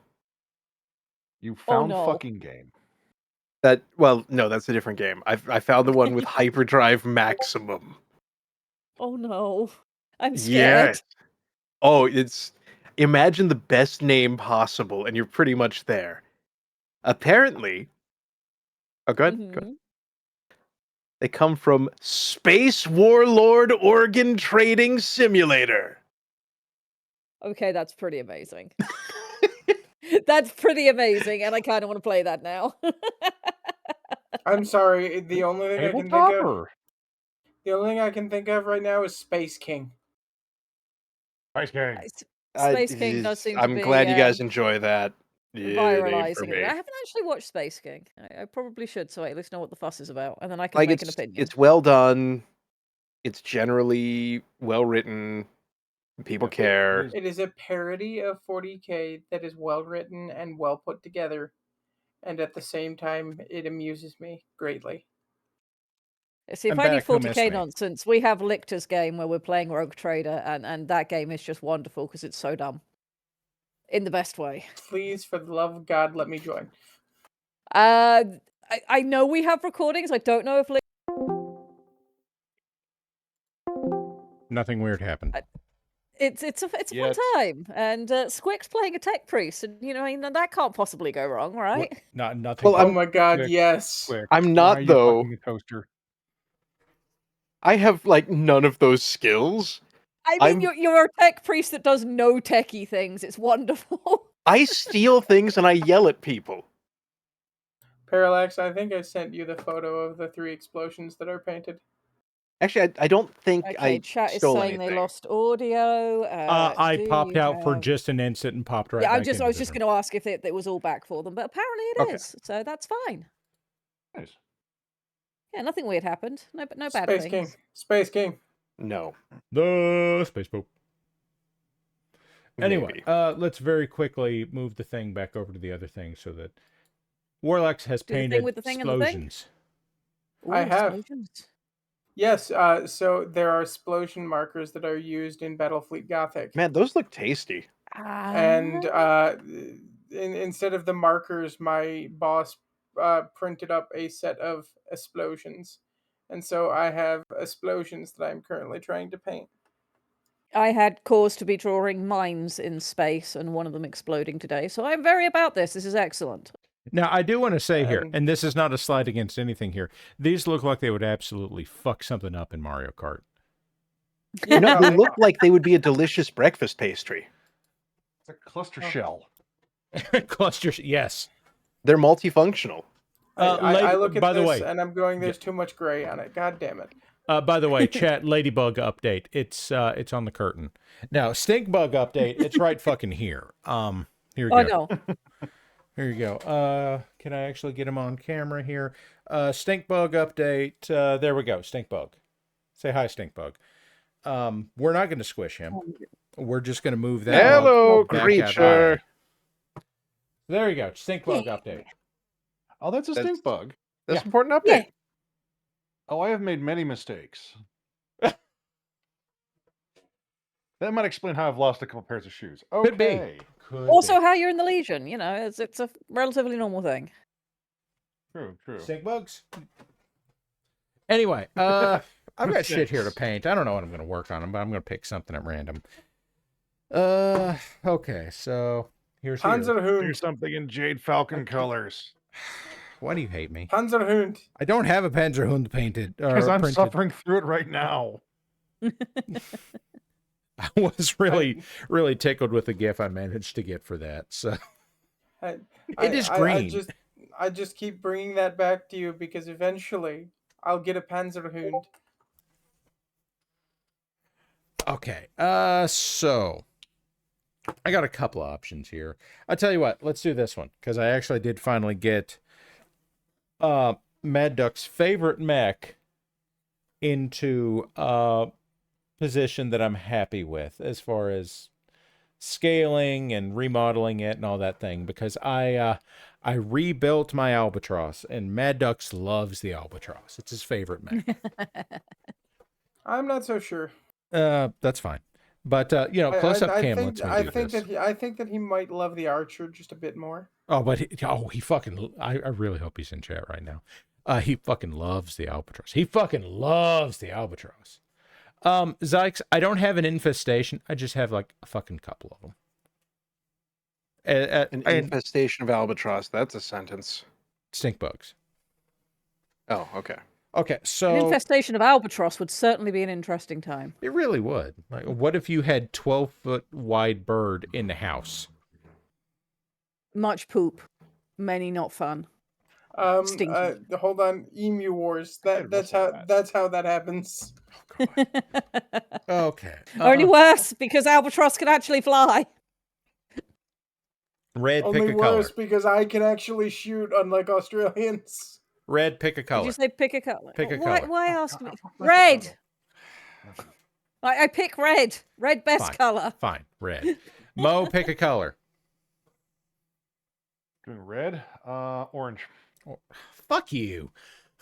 Chat, the first person to pick a color, you get it. Oh, I'm not taking Zyke's one though. Fuck that. I was about to say it could have been worse. We could have said yellow. Yeah, There's Zyke said yeah. going Okay, overboard, I've gotten several Pink. greens and a pink. But the pink was fucking first. Can I just give you a really good color scheme that What- I really would like to see? Well, I mean, you can give it to me right now. I'm trying to see how fucking awful we can make this go. But what have you got? There is a unit out there from Kurita that will fit most, if not all, of those colors into it. Okay. But you just get a sakura blossom branch that goes from the foot up all the way the body up to like the shoulder. And that's one of the Yakuza one of the Yakuza branches, but I can't remember which one it is. Yeah. Well, Yeah, I know what you're talking about. that is something I'm going to keep in my back pocket because that is something I have tried on me. Zykes, shut up. Boot Porridge did throw out pink, though. I'm not doing yellow. Yeah. Bro, I am not doing yellow. I'm sorry. I'm not fucking doing that. But what Listen. if funny? Yellow is the worst color. Yellow It is the worst devil. fucking color. I'd like to make some progress on this tonight. Yes, I'm a Listen. traitor. I'll deal with that. But It's I a do white have pink. It's a white mech that you get, and you just have a sakura blossom branch that grows up from the toes. Is that... Is it that one might of be the the Genyosha. Yeah, and Okay. I Aren't think those the guys from Star Wars? Yeah.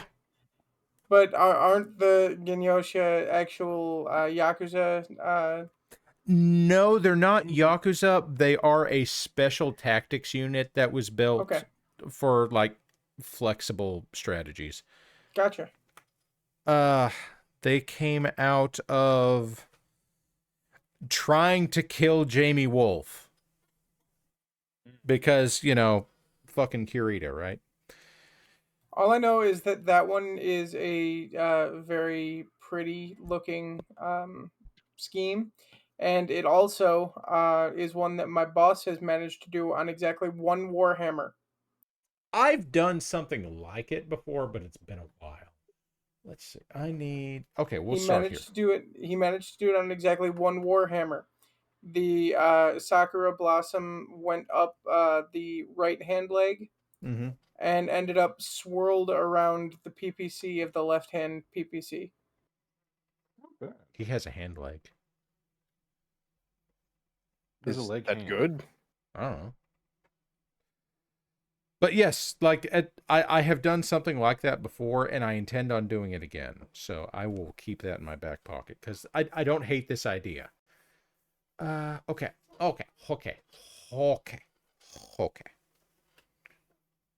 Here's red. Hi. That's your cue. There's red. Okay, exist. so here's the Earth. Pretty sweet Earth, you might say. Wow. Okay, red. What are you working on tomorrow? Tomorrow I will be working on the line art and hopefully the color for the next thing TM that I'm working on for Tex. But you have a stream tomorrow, right? I do also have a stream, so that will be coming up later, and we will be working on Shoal. We are in chapter 2 of our novel that we're writing, and we'll be talking a bit about language tomorrow. Because we wanted to change up some of how we talk about the psionics on the planet so it doesn't get so repetitive in prose. And Lictra and I have brainstormed on that and come up with what I think is going to be a good answer. Chat will be happy with. And yeah, while I wasn't looking, chat over in the Orcs Discord decided weapons. We needed to invent weapons, many weapons. So there's that as well. Of course. You Have they can't considered the throwing rock? The throwing rock is they have. The problem is trying to throw things underwater doesn't work nearly as well. Now, dropping things can be quite effective, and we decided one of the best things to drop are crab pirates. That makes sense. We have drop pirates. We have drop pirates, No, and you Tired say German that. has done some wonderful art. I can send the art over to Parallax to show at some point if desired, but we do have art of drop pirates. No, you say that, and I hear what you say, but you say drop pirates, and what I hear are, yes, hermit crabs. They are there to take various things they can fit into. It's like, why is that vending machine snip-snapping? That is the That captain. is kind of a thing, and one of the things we decided relatively early on when we were designing our races is our crab people are ceratinoids. For those of them that become mech pilots and pilot our titans, they see a titan as like the ultimate shell to move into. Okay, that's funny. I mean, they're not wrong. No, they are not. I just want them to have like unhinged attachments to really weird things. It's like, why is that easy chair scuttling through the lobby? Sir, that's our CEO. That's Steve. He works in IT. He's very casual. Like, they don't have a dress code. It's fine. Now, you say that, and you say Squic says the Throne Rock as an option, but that does remind me of the very oldest spell that any wizard can know. Squic, do you know what the very oldest spell any wizard can know is? I mean, I feel like it would have had to have come from the dwarven region. It was something vaguely metallurgical, I but don't know easily about brought forward. metallurgical. I think it might be magician's brick. Magician's I brick can't is read. good. There's Wizard's Molotov. Which I like Molotov's the pretty good. bardic knock, please. I like the bardic knock. Yeah. I mean, That I like sounds the like a one venereal spell that disease. literally everybody can learn. I cast Fist. Fist is good. Fist is almost as good as Wizard's Brick. I'll grant you that. But then coming back to it, the original spell cast iron. Hey, Pocket Squic. sand better. Hey, Squic. Elves hate this one simple trick. Hey, Squic. Yeah. Fuck you. Understandable. Ed says power word bonk is a good one, which I agree That's with. also a pretty good I one. see that they're a Monster Hunter player and they use club. Was up I- mentioned Or- super cavitating rockets. Or they might be more aware of what the bardic knock is than what a lot of you are. Sorry. I still say that sounds like a venereal disease. Well, as far as I'm Okay. concerned, Play knock a is a bard. spell that Play a opens bard. locks. Play a bard. Walk up to a door. It is a locked door. You knock on the door. Somebody opens it. They swing open the door. You happen to beat them upside the head with your loot. Yes. Okay. I'm pretty sure that's a barbarian's knock. Bardic knock is like, the door's locked. Well, I fucked my way into this mess. Let's keep going. You mentioned Monster Hunter fans, and Bonk. somebody I also mentioned bonk. I mean that too. Super cavitating rockets. Would you like to know about one of the giant life forms we have on Shoal? Yes. Superpower cavitating. Now I am going to impose on you at some point. You tell us this story, and then I want to know about the catfish. But go ahead. Okay, well, give me a minute. I need to throw myself into the compendium to find the entry on this bloody thing. And the compendium for Shoal is now like 80,000 plus words. So this will take me just a moment. Leviathans, here we go. Supercalifragilisticexpialidocious. Something like that. But we did come up with relatively early on, one of the Leviathans that chat wanted was effectively a super cavitating underwater Valstrax, which for Monster Hunter fans, you will recognize Valstrax immediately. For people who don't know Monster Hunter, Valstrax is a giant jet dragon. Superpower cavitating underwater Valstrax. Yes. So he is our focus. He's not the focus, but the cause of the focus of the first novel we're writing. And of course, we then eventually went through and we gave him a proper name. So this Leviathan is now known I hope as... it's Jeff. I mean, it could be Jeff for short, but his official name is Scream of the Deep. Oh. His other names are Screeching Abyss and God Devouring Void.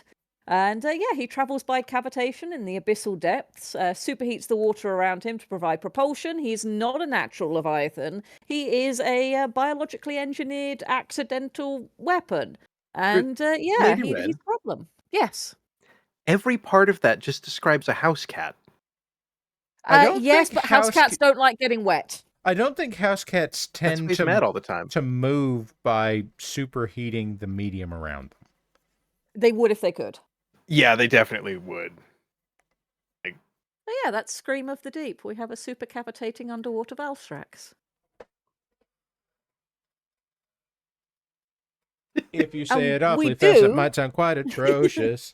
Yes. We do also have a catfish Leviathan. Catfish! He's Parallax's fault. Parallax is the reason for our catfish Leviathan. Why did you make Gobble? Okay, so here's the thing. I wanted, Red was doing the whole Shoal thing. And, one, I want to support Red in her endeavors. But two, if we're going to do giant sea critters that are water critters that are scary, I've never seen anyone take the idea of what is effectively sea serpent and then apply it to catfish. Because when you take giant catfish, they already eat anything. The Legend of Zelda Link's Awakening. Okay. So the catfish Leviathan on Shoal is called Lurks in Depths. He lives beneath Echo's Reach, where he is attached to the wall of a massive crevice that dives into the ocean. It goes incredibly deep. He has a very strong psychic output, which causes residue throughout the entire town or city of Echo's Reach above it. So he's kind of responsible for the unique dreaming state that the population of Echo's Reach enjoy. They get very vivid nightmares and very cool dreams, and it's all the fault of the catfish leviathan. God, I love that. Sounds like the River And King's a dick. he eats everything because he is a catfish and is therefore responsible for at least 30% of the missing expeditions that head into the trench. Excellent. So that is our catfish leviathan. I like this. We also have a seahorse leviathan called Kelp Song. We have our hermit crab leviathan, Benny, which most people are familiar with him that have been anywhere near my stream. We have a silk strider leviathan. We have a parasite leviathan. We have a jellyfish leviathan called More of the Storm. I don't like the idea of hagfish leviathan. That doesn't sit well with me. That's got to be the one that's named like Greg. This is Greg the hagfish leviathan. Like they were named by a scientist who thought My they were name's being funny, Greg. and then it ate a city. And now we have to be afraid of Greg. My name's Jeffrey. Because I am old and have been on the internet far longer than I should have, it will not be named Greg. It will be named Old Greg. There you go. I don't like it. Squic is not a fan of old Greg, but that's okay. Squic. I don't think anyone's a fan of Old Greg. You're not I supposed to be. understand the joke. However, Squic's never had Baileys from an old boot.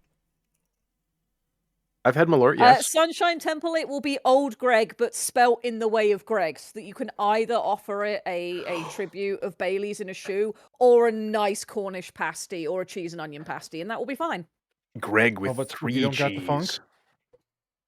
3 cheese, Greg. We got a 3 cheese, Greg. Benny is technically a Leviathan, Ed, yes, because he kind of has a mind of his own, disrupts everywhere he goes, and is a massive body for what the core thing really is, because Benny the hermit crab is tiny. But with the mech suit, he's now huge and eldritch and a cryptid. He's just an a absolute guy. cryptid. The house cat. Benny's just a willow mistake. He's just a He's willow an guy. itty bitty guy. He needs with a widow giant ladder. mech. The giant mech that he lives inside. He And needs really a widow likes- ladder to get into his mech because he's just a little guy. It's just a widow guy, but he can swim, so it's fine. Doesn't need it. Oh, well, Oh, well, do they He do does really Yeah. like our James Bond knockoff. He loves 007 movies and is in every single one in one way or another.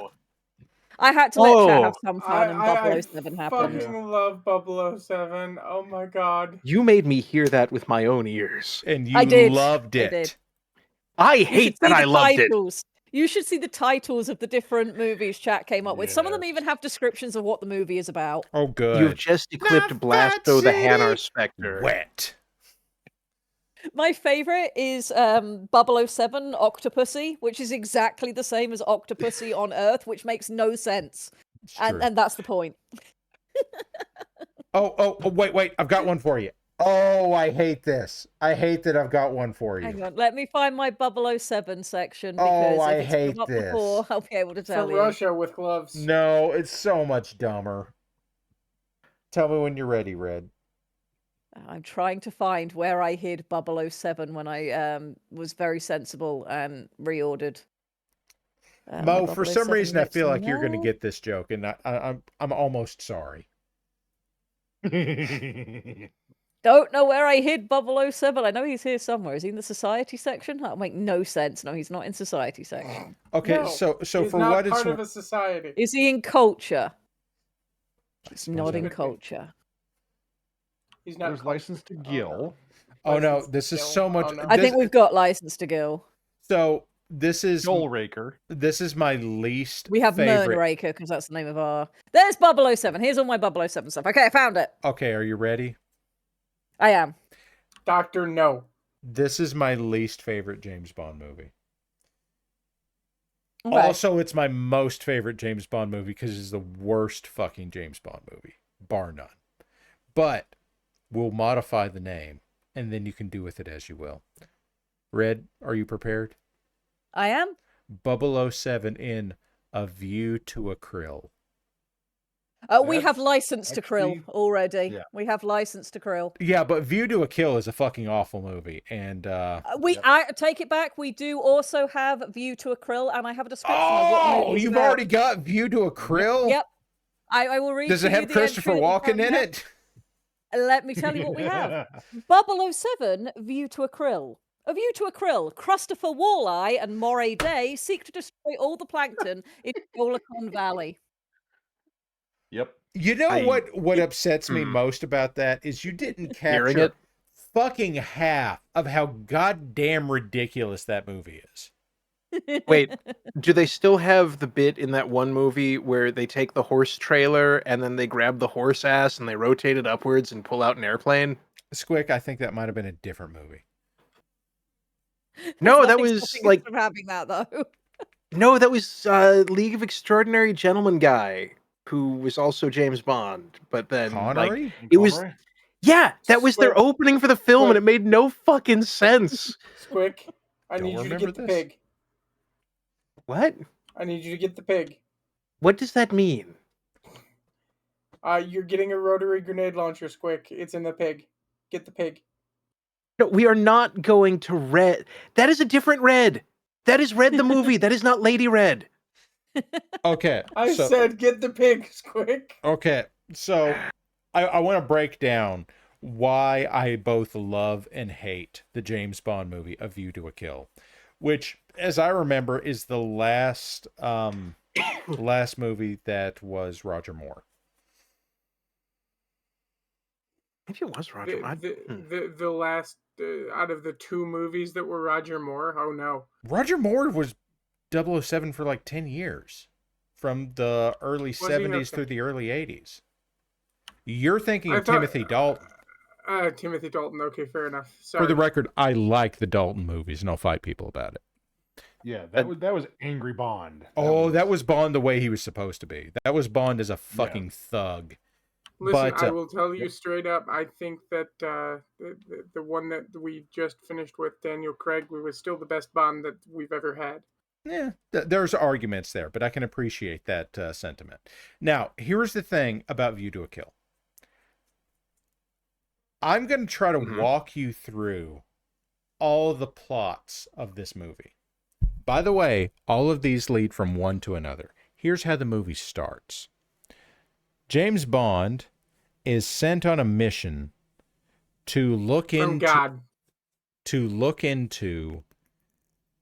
someone who is associated with horse racing, because a wealthy benefactor to the agency is into horse racing, and they've noticed that they're losing a lot of races or a lot of bets on, or however the fuck it goes, doesn't matter.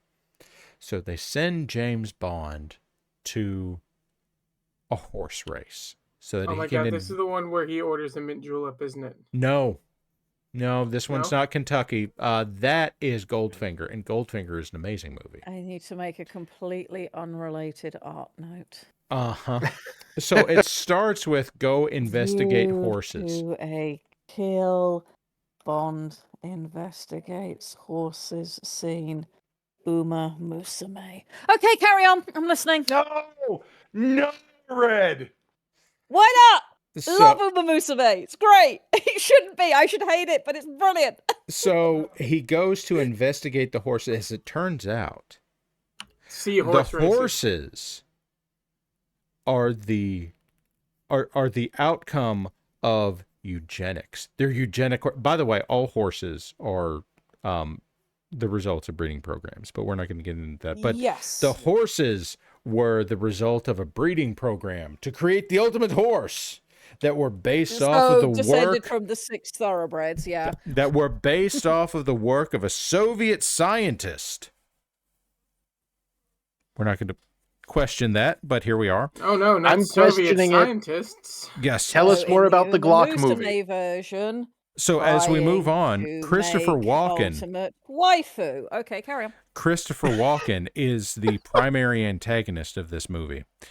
God, I thought you were going to say one of the horses. Are you ready for this to be related? No, continue. Christopher Walken here. Christopher Walken is the successful result of a Soviet eugenics program developed by the same Soviet scientist. Okay, but what about the movie? Strangely, it's one of those things about art imitating life. It's the same thing.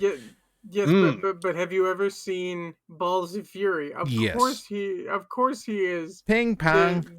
Yeah, of course he is the product of a Soviet eugenics scientist. Of course he is. Okay, so I want to welcome all of you here to play this game of ping pong. So Christopher Walken is the ultimate eugenics project from a Soviet scientist. It's 1980 something. This had to have been done in the 50s. Anyway, so Christopher Walken, the eugenics genius that was associated with the Soviet scientist who was running like doped horses in French horse races.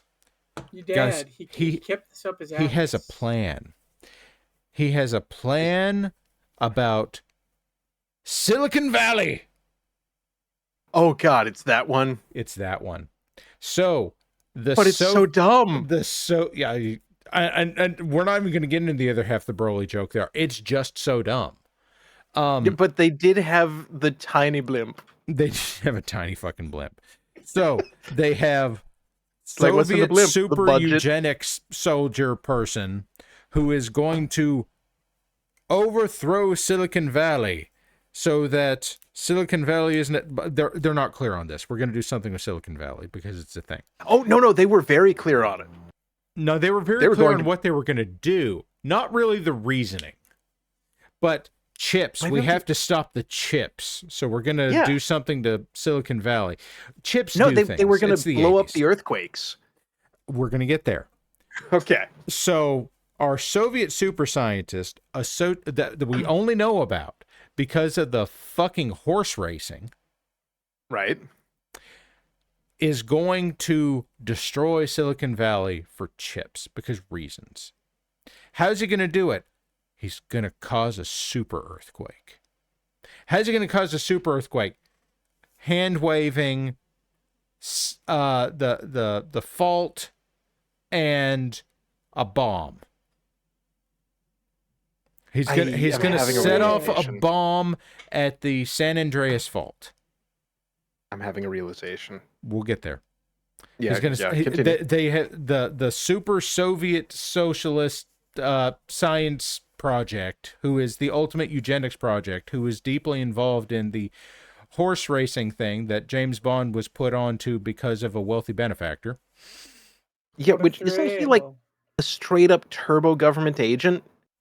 Are you implying that an agent of the government would, in exchange for a large sum of money, use their official murder powers to solve someone's gambling losses? But to cover for their use. He is officially an agent of the British government. But to cover... And we'd do fucking anything for a laugh, let's be honest. But to cover all of this, the way that Christopher Walken, our eugenics project, is getting into all this is he set up a project that involves offshore oil wells.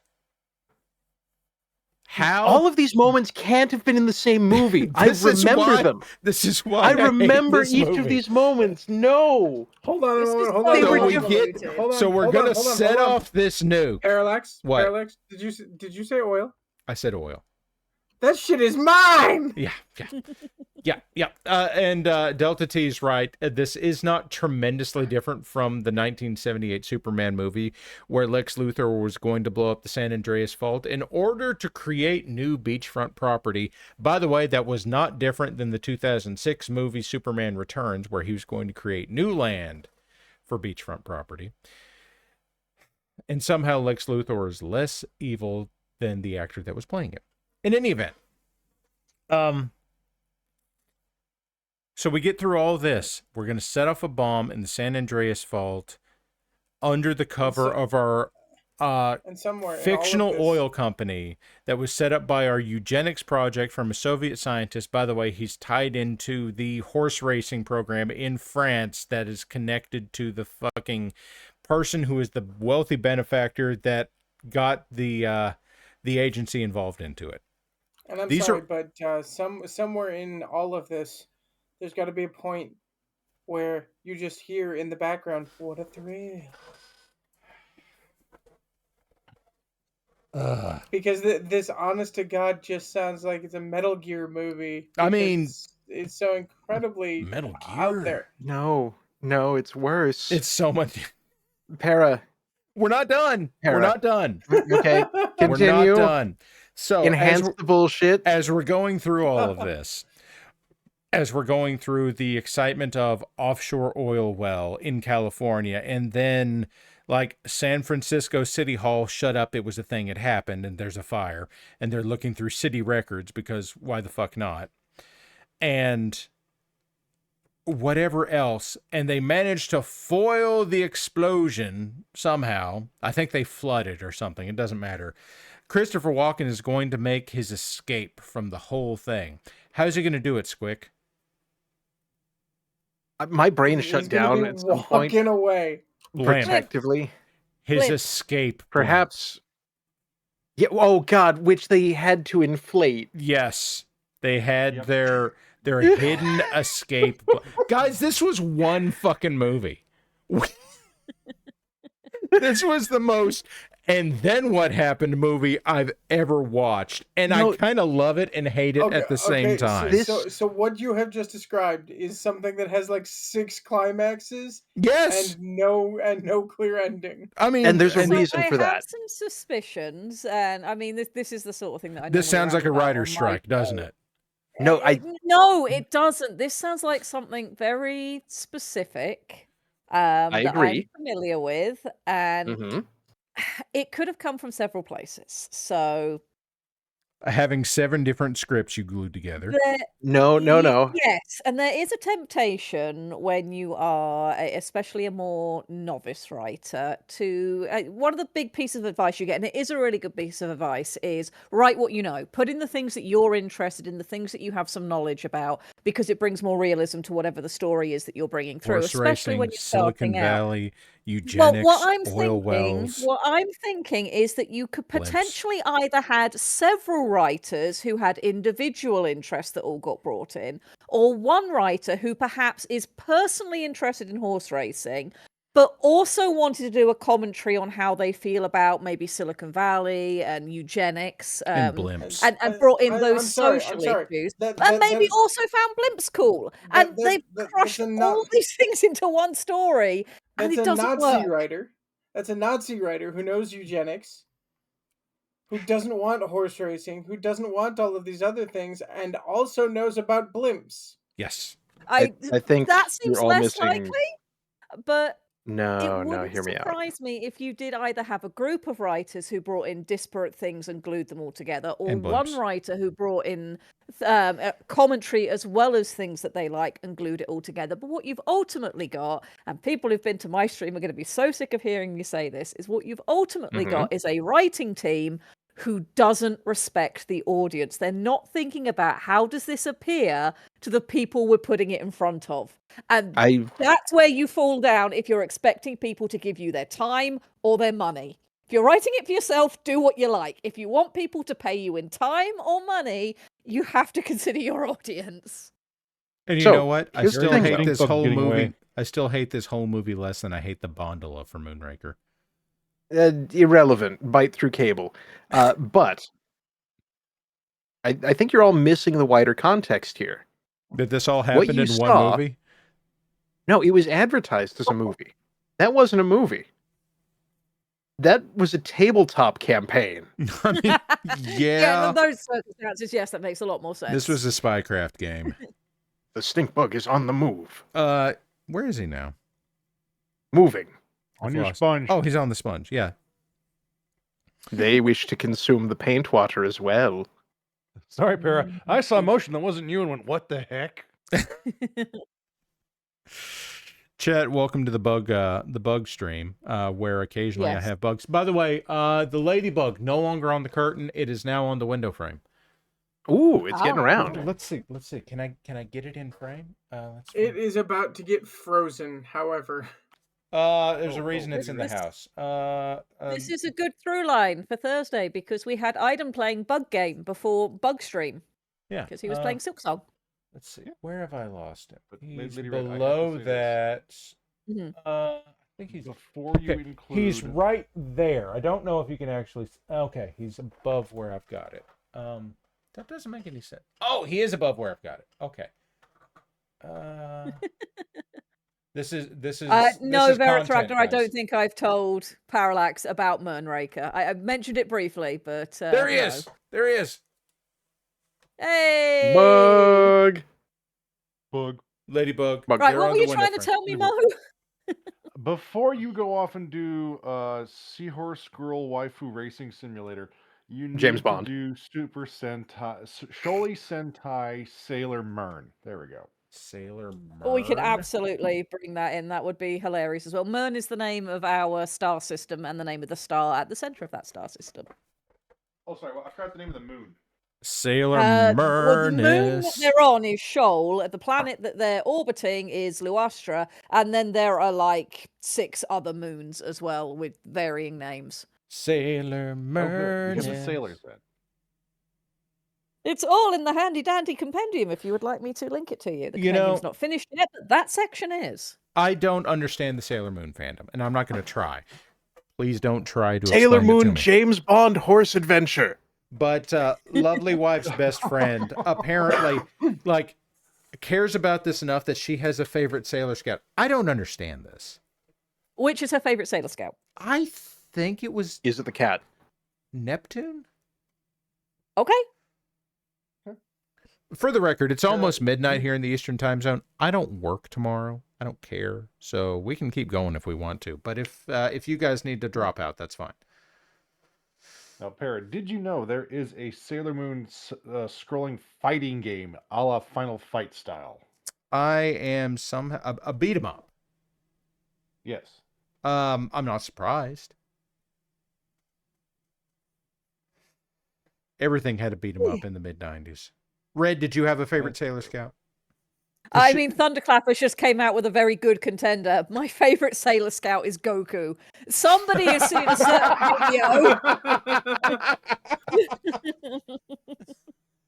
My favorite Sailor Scout, unfortunately, can't be a Sailor Scout anymore. Okay. Pluto. Oh. Yeah, Sailor Moon wasn't really my thing either growing up. I was very much a Dragon Ball Z girl. Very, very much on the... No, I won't watch the thing for girls because I'm not like other girls, you see. Show me all of the shonen stuff. And then Hellsing came out and yeah, the rest is history. So what you're saying is your favorite Sailor Scout is Chi-Chi. Chi-Chi is a hell of a character. I will grant you that much. Wow, that is some diplomatic language. Oh, see, the thing is, when I was a younger redling, my grandparents very kindly took me to Barbados when they had their anniversary trips. They'd go out there, and once I was old enough, they would take me with them, and I took my homework from school, and I'd get to go off and have a fancy holiday. And it was wonderful. But because Barbados, although it's UK in terms of governance, it's very close to America, the products that were available there meant that I could get Region 1 DVDs of Dragon Ball.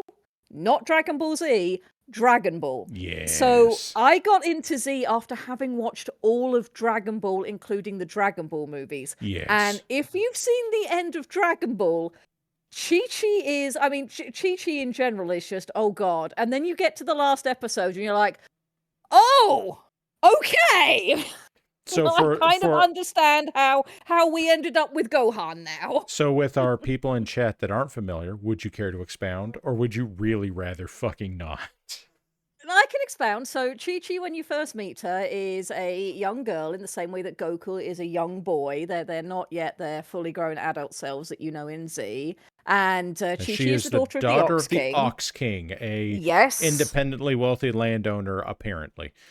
Yes, except his entire castle is on fire and it's a whole big deal. But it means Chi-Chi's grown up quite isolated and also very concerned about people trying to steal her father's wealth and wanting to marry her for said wealth. And so, you know, she's got some issues and it's definitely affected her temperament. And she runs into Goku, who has no idea how anything works because he grew up in the woods. And he I want to uses make words he doesn't understand when he shouldn't use them. And Chi-Chi does understand them and takes everything the wrong way because it's anime. And for the record, I just want to throw this in there. It is now canon because of Dragon Ball Super that Goku has never kissed Chi-Chi. He doesn't understand that concept. There's a lot of things Goku doesn't understand. I'm pretty sure that Team 4-Star was not off base on a lot of those things. Yes. To bring on to the case of what you just said, Lady Red, Pat. Yes. So the big thing is that Goku kind of accidentally promises to marry Chi-Chi when he doesn't know what that word means. Yup. And then, of course, he doesn't turn up to marry Chi-Chi. So the end of Dragon Ball is the World's Strongest Tournament. Yup. Where this is after a whole load of stuff has happened, including the first time Krillin died and got brought back. And, they're having this is going to be the end of the series. It's the World's Strongest Tournament. And they're now no longer kids. They are all young adults/adults. And you get to see Goku as, most people are now familiar with him for the first time.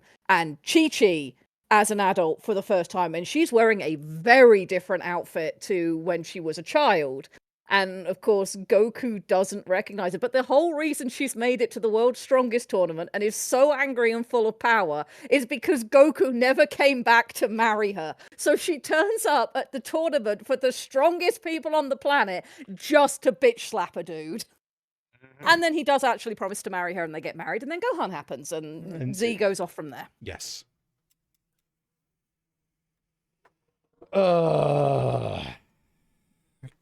And Squic, can you tell me how the Krillin owned count sound goes? It's like the Taco Bell dong if it was trying to sell comedy instead of tacos. So it's exactly the same. It's pitched differently. Okay. The majestic space duck. Quack! Quack! Gee, you can't Thank you, tell Aiden, that we for have exposing that we to have an me. entire generation of Dragon Ball viewers that are entirely just tainted by Team 4-Star. Vastly improved.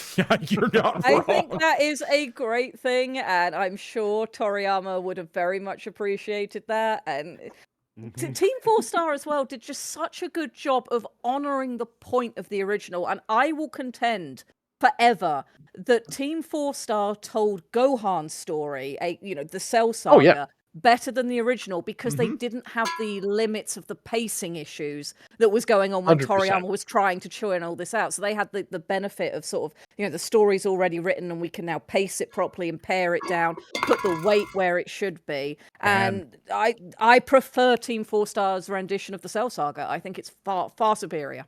Yeah, I mean, I appreciate the part where somebody says something Watch me drink this guy. about your dad's gonna die, Gohan, and Gohan goes, "No, that's Piccolo."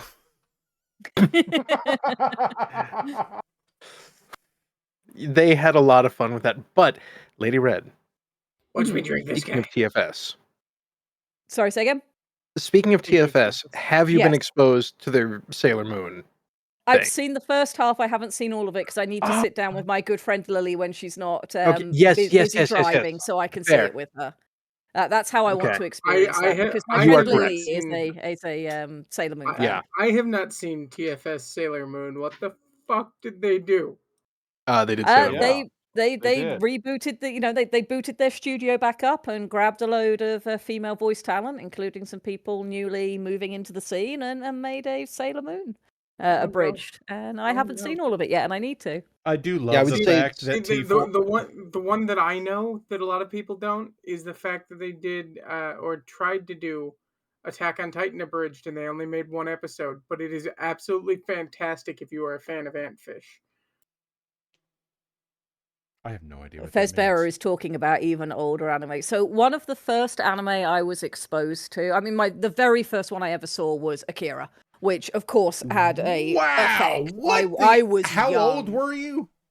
I was younger than I should have been, but I No obviously fucking didn't watch kidding. it when it first came out. But yeah, I was younger than I should have been, and it had an effect, and it's probably why I love anime, because I'd never seen anything like that, and it's possibly why, one of the reasons I wanted to become an artist is you can do that with drawings. That's amazing. So I saw Akira as like my very, very first. And then of course Dragon Ball into Dragon Ball Z once I was a little bit older and was going on holidays and could get access to stuff. But outside of that, Bubblegum, the original Bubblegum Crisis Yes. and Bubblegum Crash, and then of course the reboot came out once I already knew what anime was, and I watched that as well.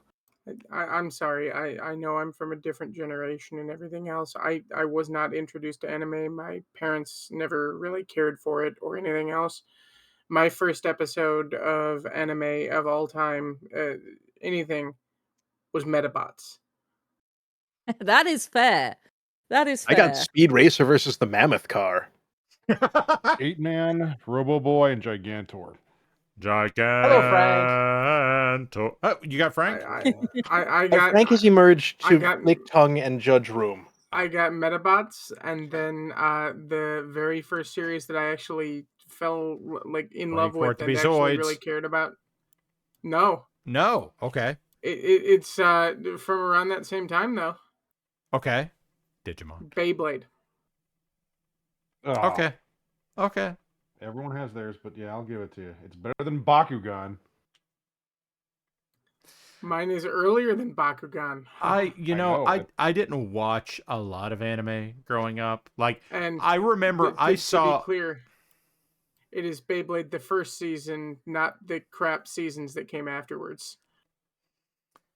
That, we should all get together and watch Bakugan. Bionicle. Bionicle. Yes. Okay. I've never I seen. probably Hold. hang on a Chloe? second. Yes. Let me see. Do I have access to Bionicle through my sources? I bet I do. No, I need a minute here. I sent something to Samurai about this, and now I'm going to send it to Squic, and he's going to have to deal with this. Oh God. Okay, send me the Bionicle pornography. It exists, Quick, Squic, and you joy know this tomb. you have to. Oh, hey, original Biker Mice from Mars. That was a fun show. Oh yeah, playing Yeah. opposite Street Sharks. Yes, I know I have access to Street Sharks. I do not have Bionicle. Oh, do you have War Planets? Here. That War was Planet. such. I have. God. I have in Fuck my awful stuff, cash Oh, grab. that hurt. Batman Beyond. That memory hurts, Squick. I have access to all of Batman Beyond, which is an excellent cartoon. Batman and Beyond was high quality. One day we need to have a talk about the Batman animated series. Yes, and why yes, it looks so good and Proper how they timber? did that. Yes. Oh, I love that. Oh, No. yes. Why it looks so good. Why Harley Quinn actually doesn't is not a good character at all, and why people need to realize that she's not an example of good things. Paris, stop being on Instagram. Squick, watch the damn video. I can't. This content may be inappropriate.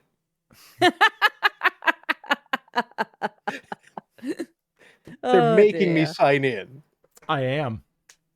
How fucking dare! Oh, you're going to be I so might not much have more access to angry when you get through Bionicle. this. Oh, but they're making me use email for MFA.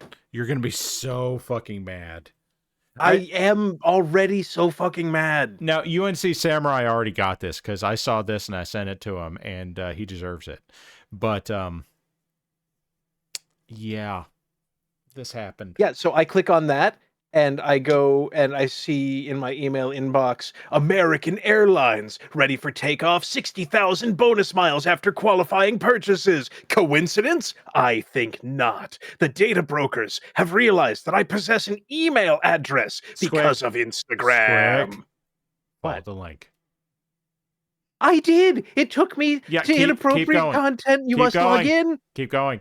And then I went to... I need to hear your trauma, damn it.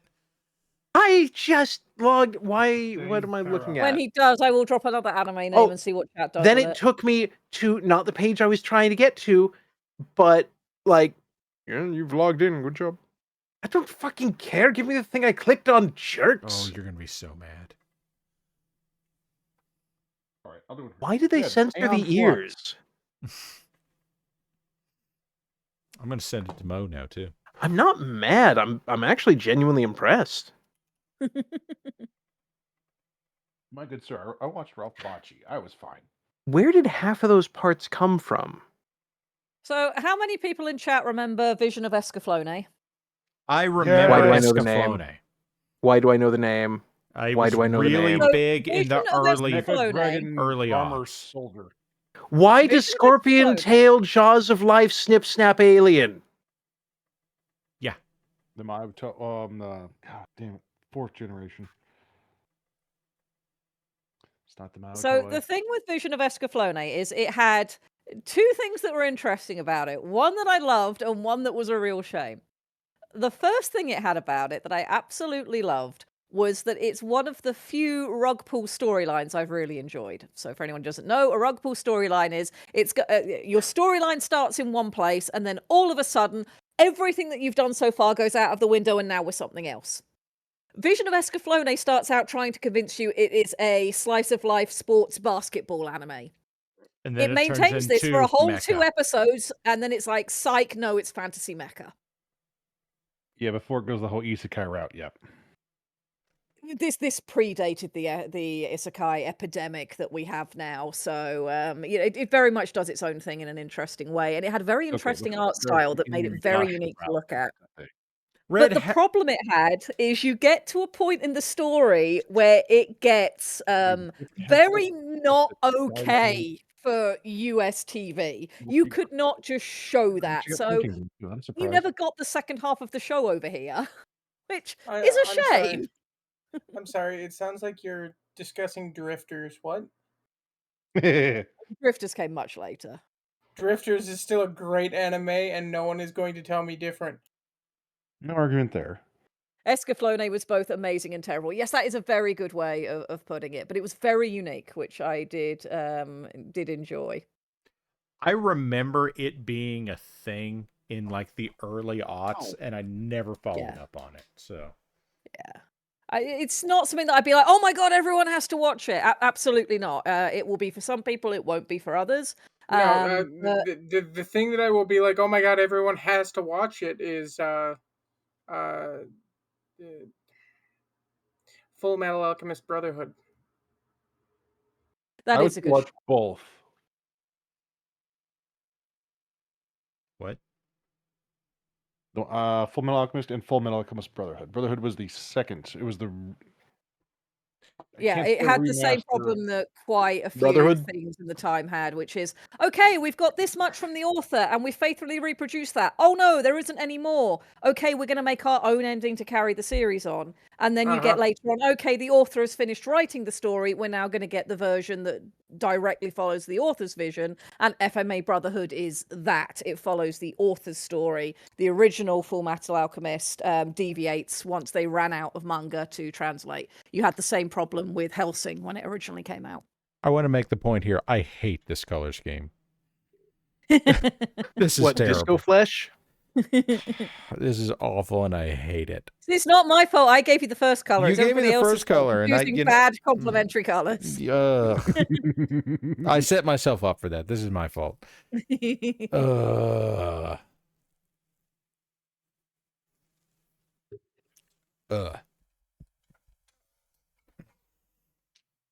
Oh god, Bully Snake! I remember the series you're talking about, and it's gone out of my head. I know exactly what show you mean. Huh. Okay, Red, I'm going to ask you a question, again, based around the concept of anime that were particularly big in the early aughts. Could have been Ronin Warriors. Yes, I think you're right, Verithragna. That is the one. How deep into the hole of dot hack did you fall? Oh my god, I was there when that all started, and I had everything, and I still have the working games behind me and the entire anime. So the answer to the question is yes. Yes. Oh, I loved that shit when it first came out. Saint Seiya, also an excellent callback to old school anime. Saint Seiya was a unique thing. I don't know anything about it. I know very little about anime, guys.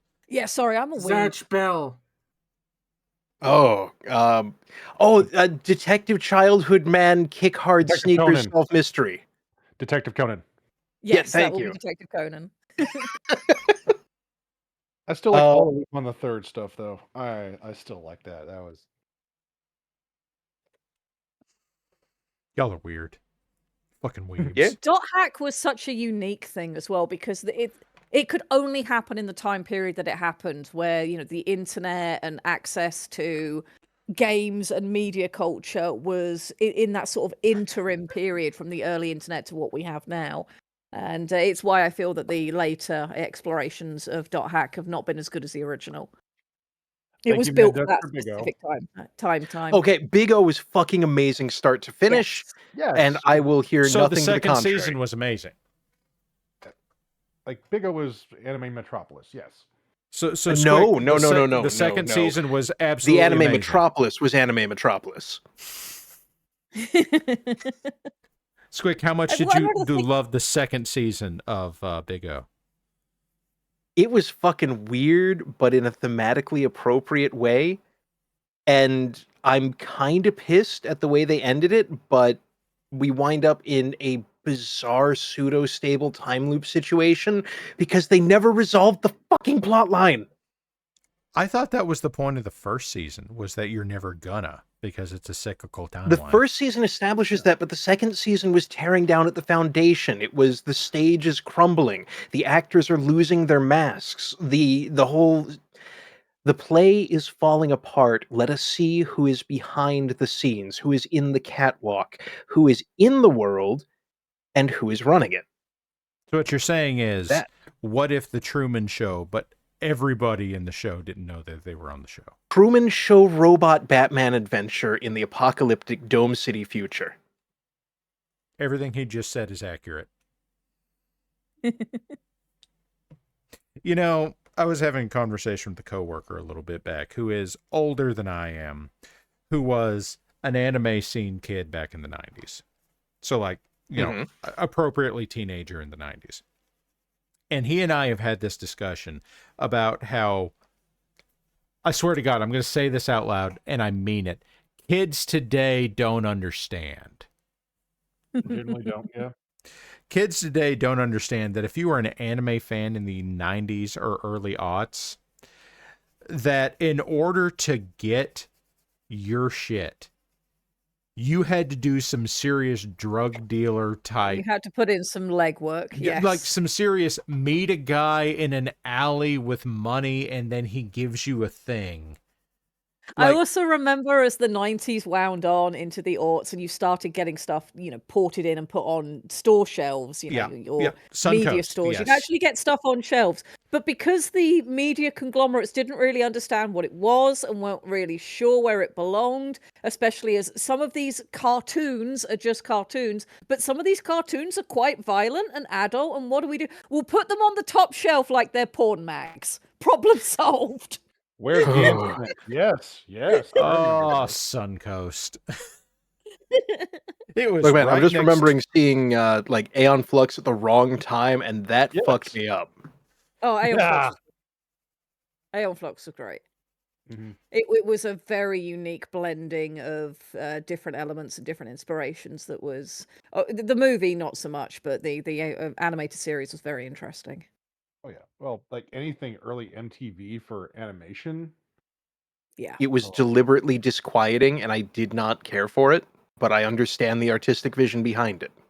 I ate that shit up. I was like, oh, this is great. Show me more. Well, that's why I sent you a link to the Space Warlord Organ Trading Simulator.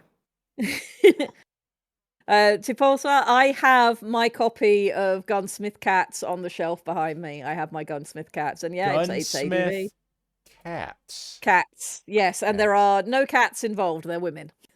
And Samurai this was Pizza Cat. so. Oh god, This was that? came out.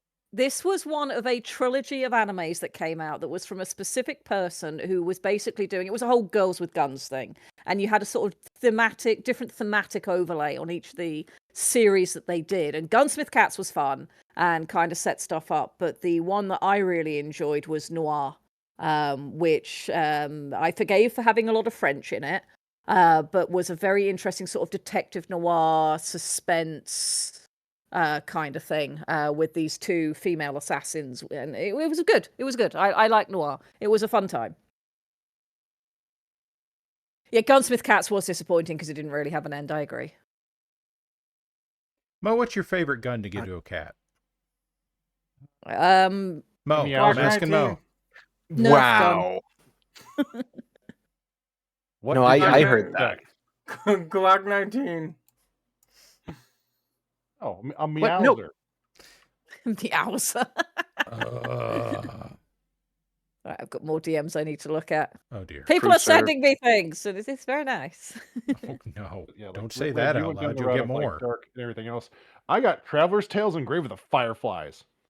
Oh, Yeah, that was the shit. Grave with the Fireflies is one of those fuck you up on a long-term basis things. Yeah. Am I the only one who remembers Tank Police? Because I'm kind of hoping Nope. I am. No, you don't. No, you don't. I remember the twins and Hey, Zyx, I'm making it yellow now because I really hate the pink.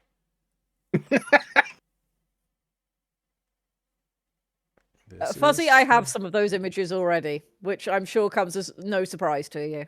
Hey, Squic, did you ever watch that music video I sent you the other day? And I don't know, what did you send me? Dog Police by Dog Police. I hate it here. A very, very, very early MTV music video. When they straight up didn't have other content, they would just throw in whatever the fuck they had, including Dog Police by Dog Police. Somebody in chat's just like, oh yeah, fucking Dog Police. That was great. It was right up there with Mexican radio. They used to play that shit all the time too. That's one of those where the original version of the song was okay, but you wind up with a couple of, like, I'm assuming obscure bands because I haven't heard of them, but that's really not a high bar. I'm on the That just- Mexican radio. oh god. I But have just heard with a that song. slightly faster tempo and more intense guitar work behind it. Oh yeah, so And- like when Alien Ant Farm covered Smooth Criminal. Yeah. Yes, exactly. It's like a small contextual change, but it hits so much harder. Or worse. Can I tell me it's time to go to bed? Hi. I listen to Motionless in White, so I'm just going to be quiet now because that happens a Red, lot. tell me about your 3 favorite Enya tracks. What the fuck was that? I'm gonna look this up now. This is gonna bug me. Oh my god. How closely did I just cut you to the very core of your existence? Anyway, moving on.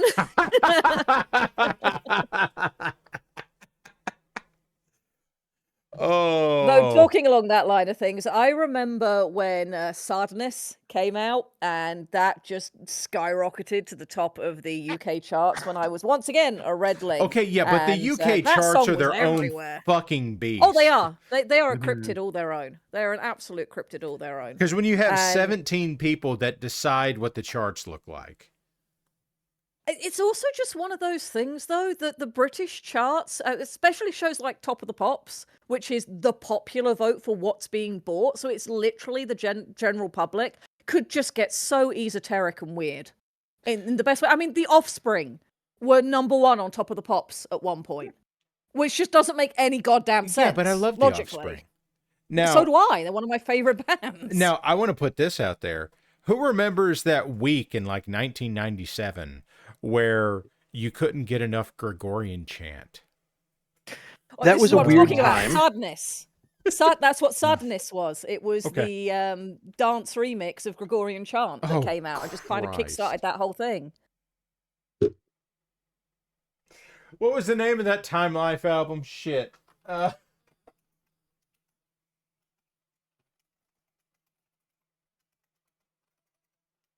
So Time to Life, answer I your imagine. original question, if you must know, Anywhere is Orinoco Flow and On My Way Home. You know, somehow I'm just not surprised that you had immediate answers to that.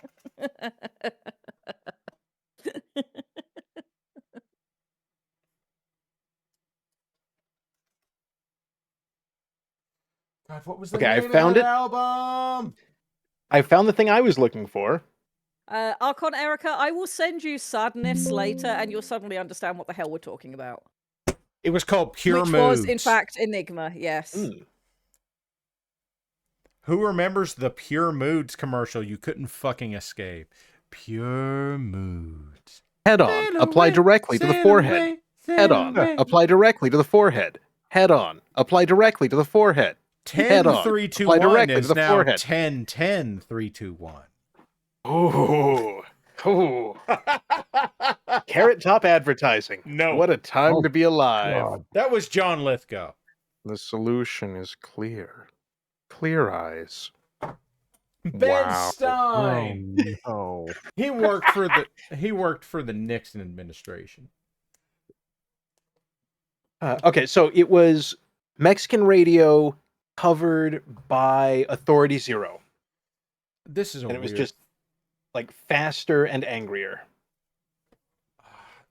I have I guess people angrier is the wrong word, but more intense, more concentrated. I have people in chat saying that they're not familiar with the Pure Moods album, and I'm going to drop that link in chat. Wait, no, Night Owl, Yes. that can't... Where Top was... They could fight! What? John Lithgow and Carrot Top. Historically, they were on celebrity opposing deathmatch. sides of the Collect Call Wars. You've mentioned Carrot Top, and I might need to mention a horrible book thing. Is it Carrot Top by Carrot Top? No, Okay. it's worse. How? Is it Carrot I would Bottom like by you Carrot to Top? imagine. I would like Oh, you I to go don't back like in that, time. Squic. I don't like that at all. I would Yeah. like you to go back in time like 5 years or so. Same. Okay. And a book has Damn just it, come Squic. out. And this is I'd a like book. to go back about 5 years. This is a book that has come out on the back of the Twilight craze, which means it's incredibly late to come out on the back of the Twilight craze. No However, this kidding. book promises to be a magical book. For the about a record, we're magical talking girl. about going back 5 years. This is 2020. We're in COVID. Good luck. Okay, it might have been slightly longer ago than that. I'm not going to check, but it's within the last decade, Okay. okay? Which still means that it's incredibly late for the Twilight craze. Yes. Regardless, you've got this book. It's about a magical girl, and she's going to have a love triangle and all of that nonsense. And your promise this is going to be the most magical story ever. And this girl who has decided that she wants to move away from her small hometown in Tennessee, where everyone knows that she's a bit weird and a bit special. She wants to go somewhere where no one knows that she has magical powers, where she can just be a nobody and have a normal life. Is this a Hallmark anyway, Christmas movie? No, because she moves to Vegas and becomes a showgirl and uses actual magic. Oh, okay. So For this no is a good reason. reverse Hallmark Christmas movie. This is a very stupid story. However, this is a story that's supposed to appeal to that sort of young adult audience in the same way that Twilight did. And this is coming out, within the last decade. And so there is a moment where our showgirl main character, who's obviously living in Vegas, goes to the mall and is just thrilled to run into two celebrities. Now, bearing in mind, this is aimed at the young adult audience within the last decade, the celebrities she runs into are Wayne Newton and Carrot Top.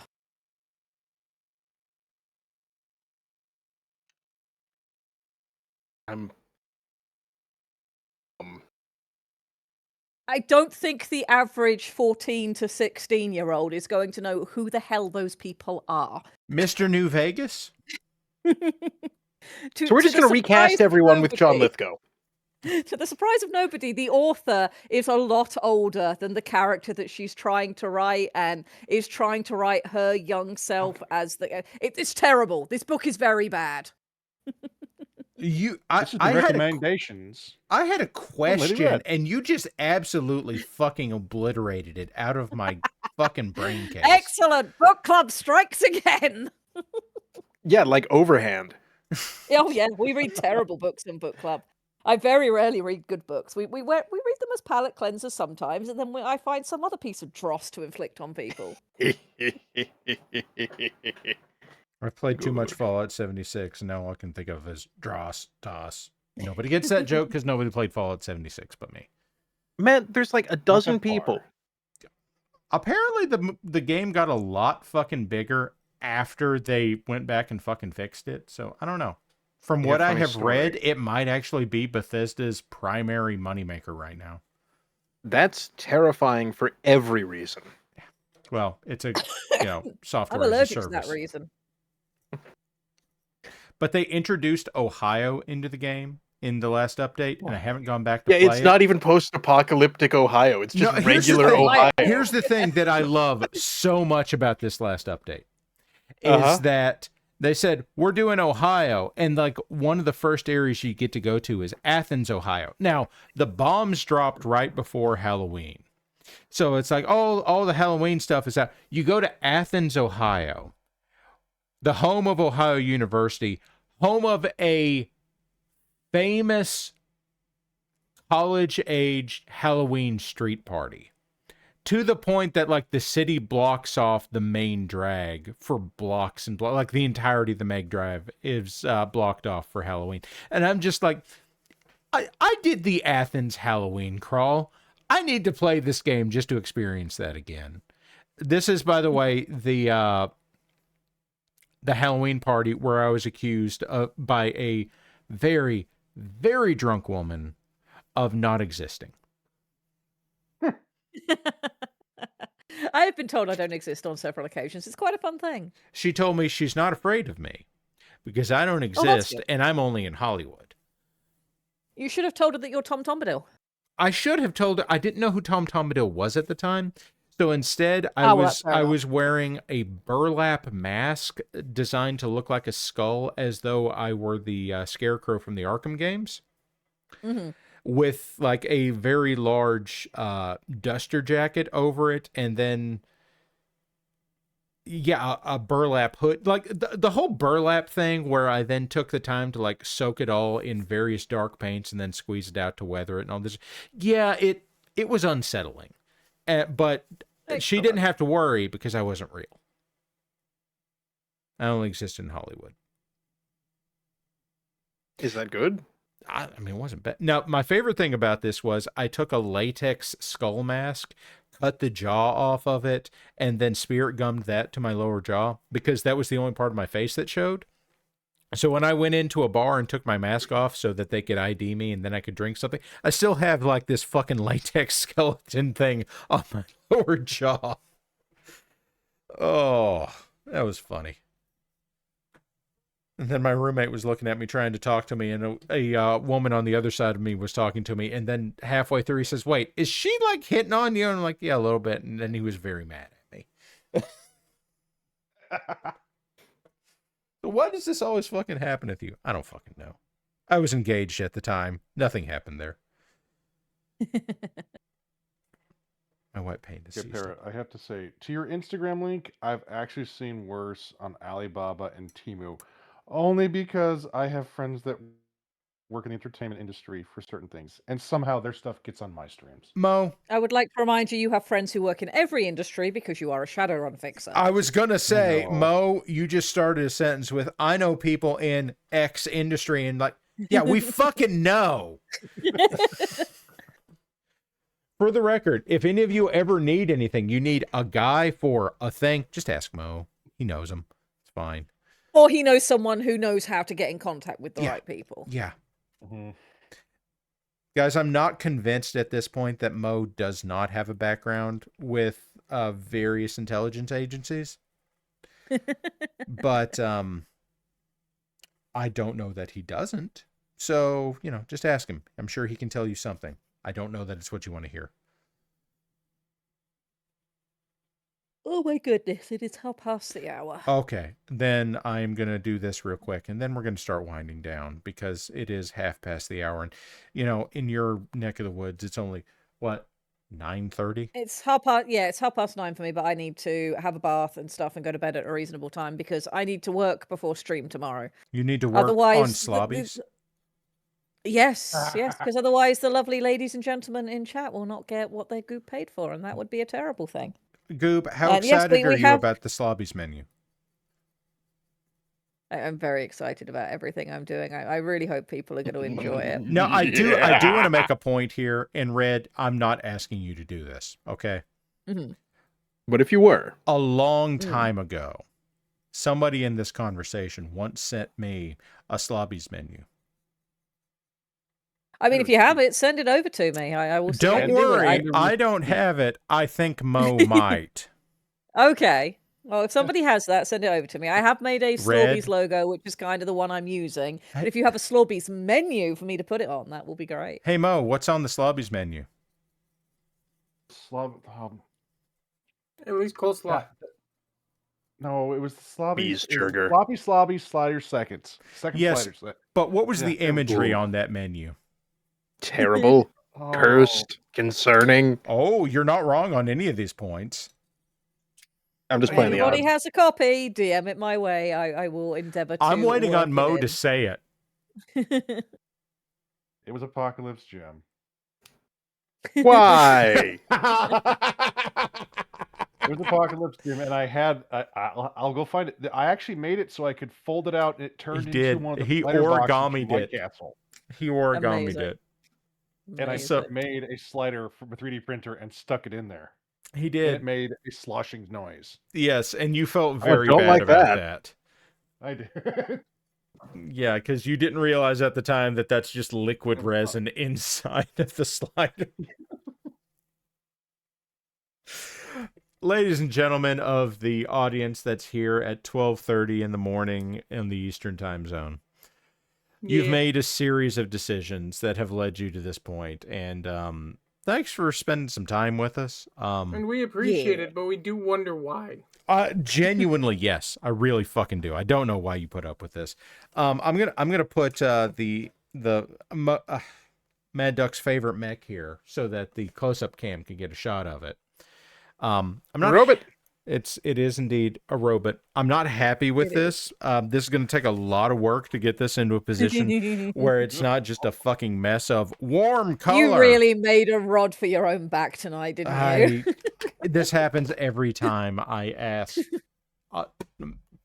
Yes. No, but yes, I did. Para, it's children's favorite Tickle Me Albatross. What? No. That tickles. LBX10. Where's the setup button? No, I lost all of my settings. Try the button. What does the button do?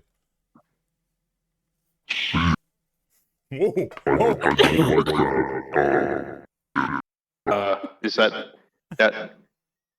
I would like. God damn it, I'm so tired. Squic, that doesn't. What the fuck just happened? Great question. Hello. I'm pressing buttons, and it is helping. Well, some people in chat are still here. If you're around tomorrow, I'm doing a normal writing book stream. Why would you lie to them like that? As normal as I ever get. What I mean by it is I'm not doing anything especially Christmassy tomorrow, and then the week after will be the day after Christmas, and I'm planning on wittering about Devil May Cry an awful lot. So, Oh yeah, the adventures of No Shirt Pizza Man and the Violence Police. Yes, and the other characters who turn up because go Team Silverhair, and I have thoughts and opinions. and Beast mode, gotcha. Is Devil May Cry canon compliant with Spy-Man Sword Guy and that time he chopped up the robots game? Are you talking about Raiden No. from Metal Gear Solid? Because I'm genuinely not sure. Revengeance only exists because Devil May Cry exists, because Devil May Cry kind of pioneered the spectacle Making fighting no genre. goddamn sense genre? And also the making no goddamn sense. But what is interesting, and I'll be delving into on Boxing Day, the day after Christmas, is Devil May Cry is technically canon to Resident Evil. Oh, I need to Which tune in one? to figure that out. Yes. No, The you movie. can't yes that because the movies themselves are so many black holes of terrible Not the writing movies. and reasonable Not the choreography. movies, the games. The games. I need to get this reasoning out, but I will wait. I will be patient, Mo. Night Owl says that he's going to hang out with you tomorrow, so you're Excellent. That will be lovely. Night Owl can stop us from being terrible war crime children, as usual. Yes, no, I will be talking about Devil May Cry. It is technically canon to Resident Evil. Resident Evil is the reason why Devil May Cry exists. And I'll be talking about that on December the 25th. Okay, I'm going to say 26th. on the 25th, that being, obviously Christmas Day, which is a week from today, guys, I really hope you bought fucking something.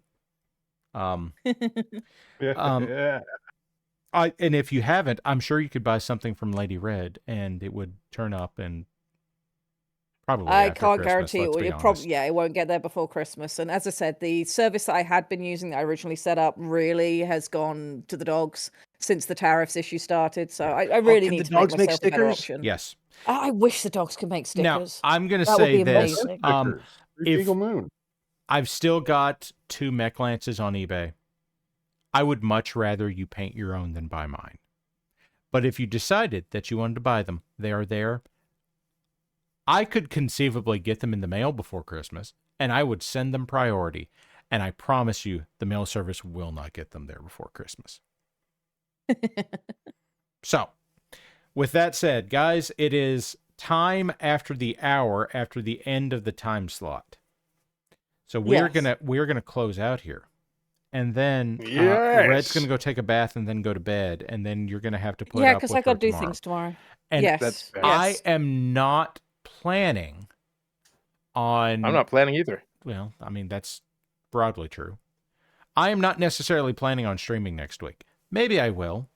But it's Christmas Day, and I kind of might not. So we'll see what happens. You have family and small ones, and Yeah, but it's late in the day, and it's 10 o'clock in the evening, and you know they should be asleep by that point. We'll see what happens. That's true.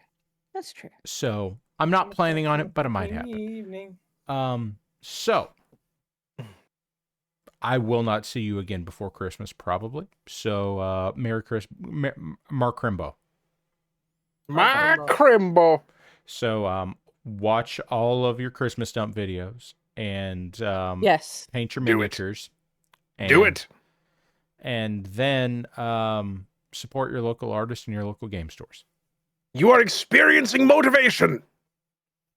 Yeah. Also, do something fun and creative for yourself because you deserve to, and it is nice. And double motivation. I've got one more thing for you. Tomorrow or Saturday. For triple motivation. Triple motivation. Tomorrow or Saturday, whenever you have the free time, go out and find yourself a good cup of coffee. Don't go to Starbucks because that's not good coffee. But find some local place that brews coffee. They do like a good pour over, or they do like a French press or something like that. Go out and find somebody that makes good coffee and have yourself a good cup of coffee. Or tea. Tea is also nice. Tea doesn't taste like robot butthole.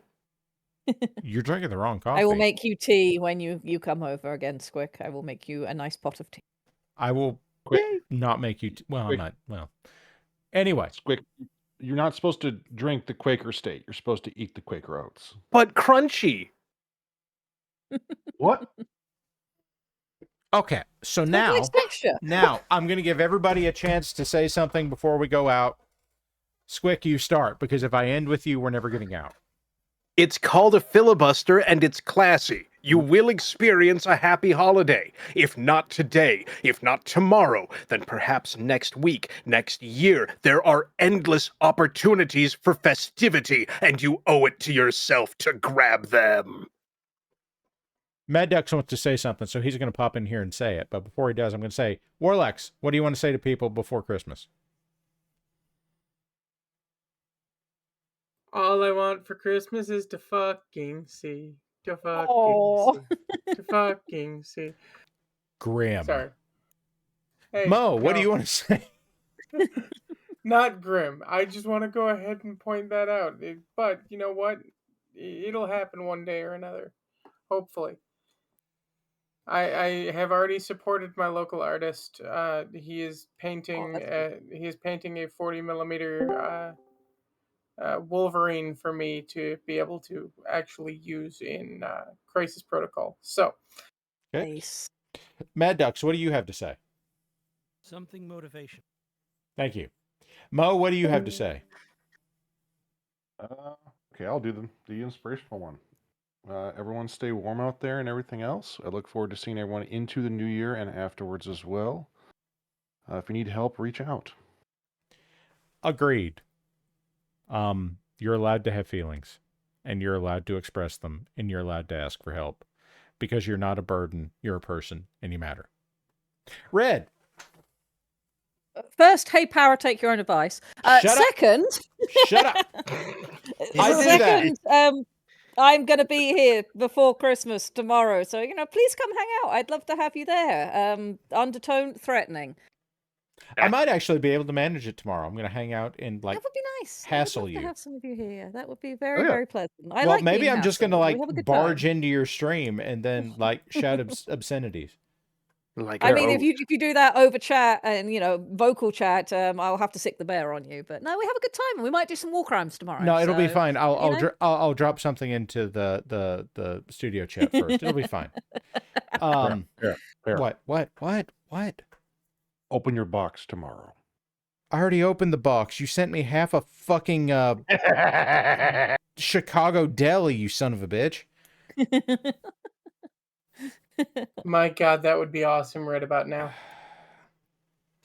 Right, we should get out of here. We I should. look forward to seeing as many of you as possible tomorrow. Any of you I don't see, if I do not also see you on Sunday for some form, shape, or thing, have an excellent Christmas. Be good to yourselves. Be good to the people around you. Walk away from the drama and have fun. Have fun. I concur with this statement. And now we shall end with a word from Squic.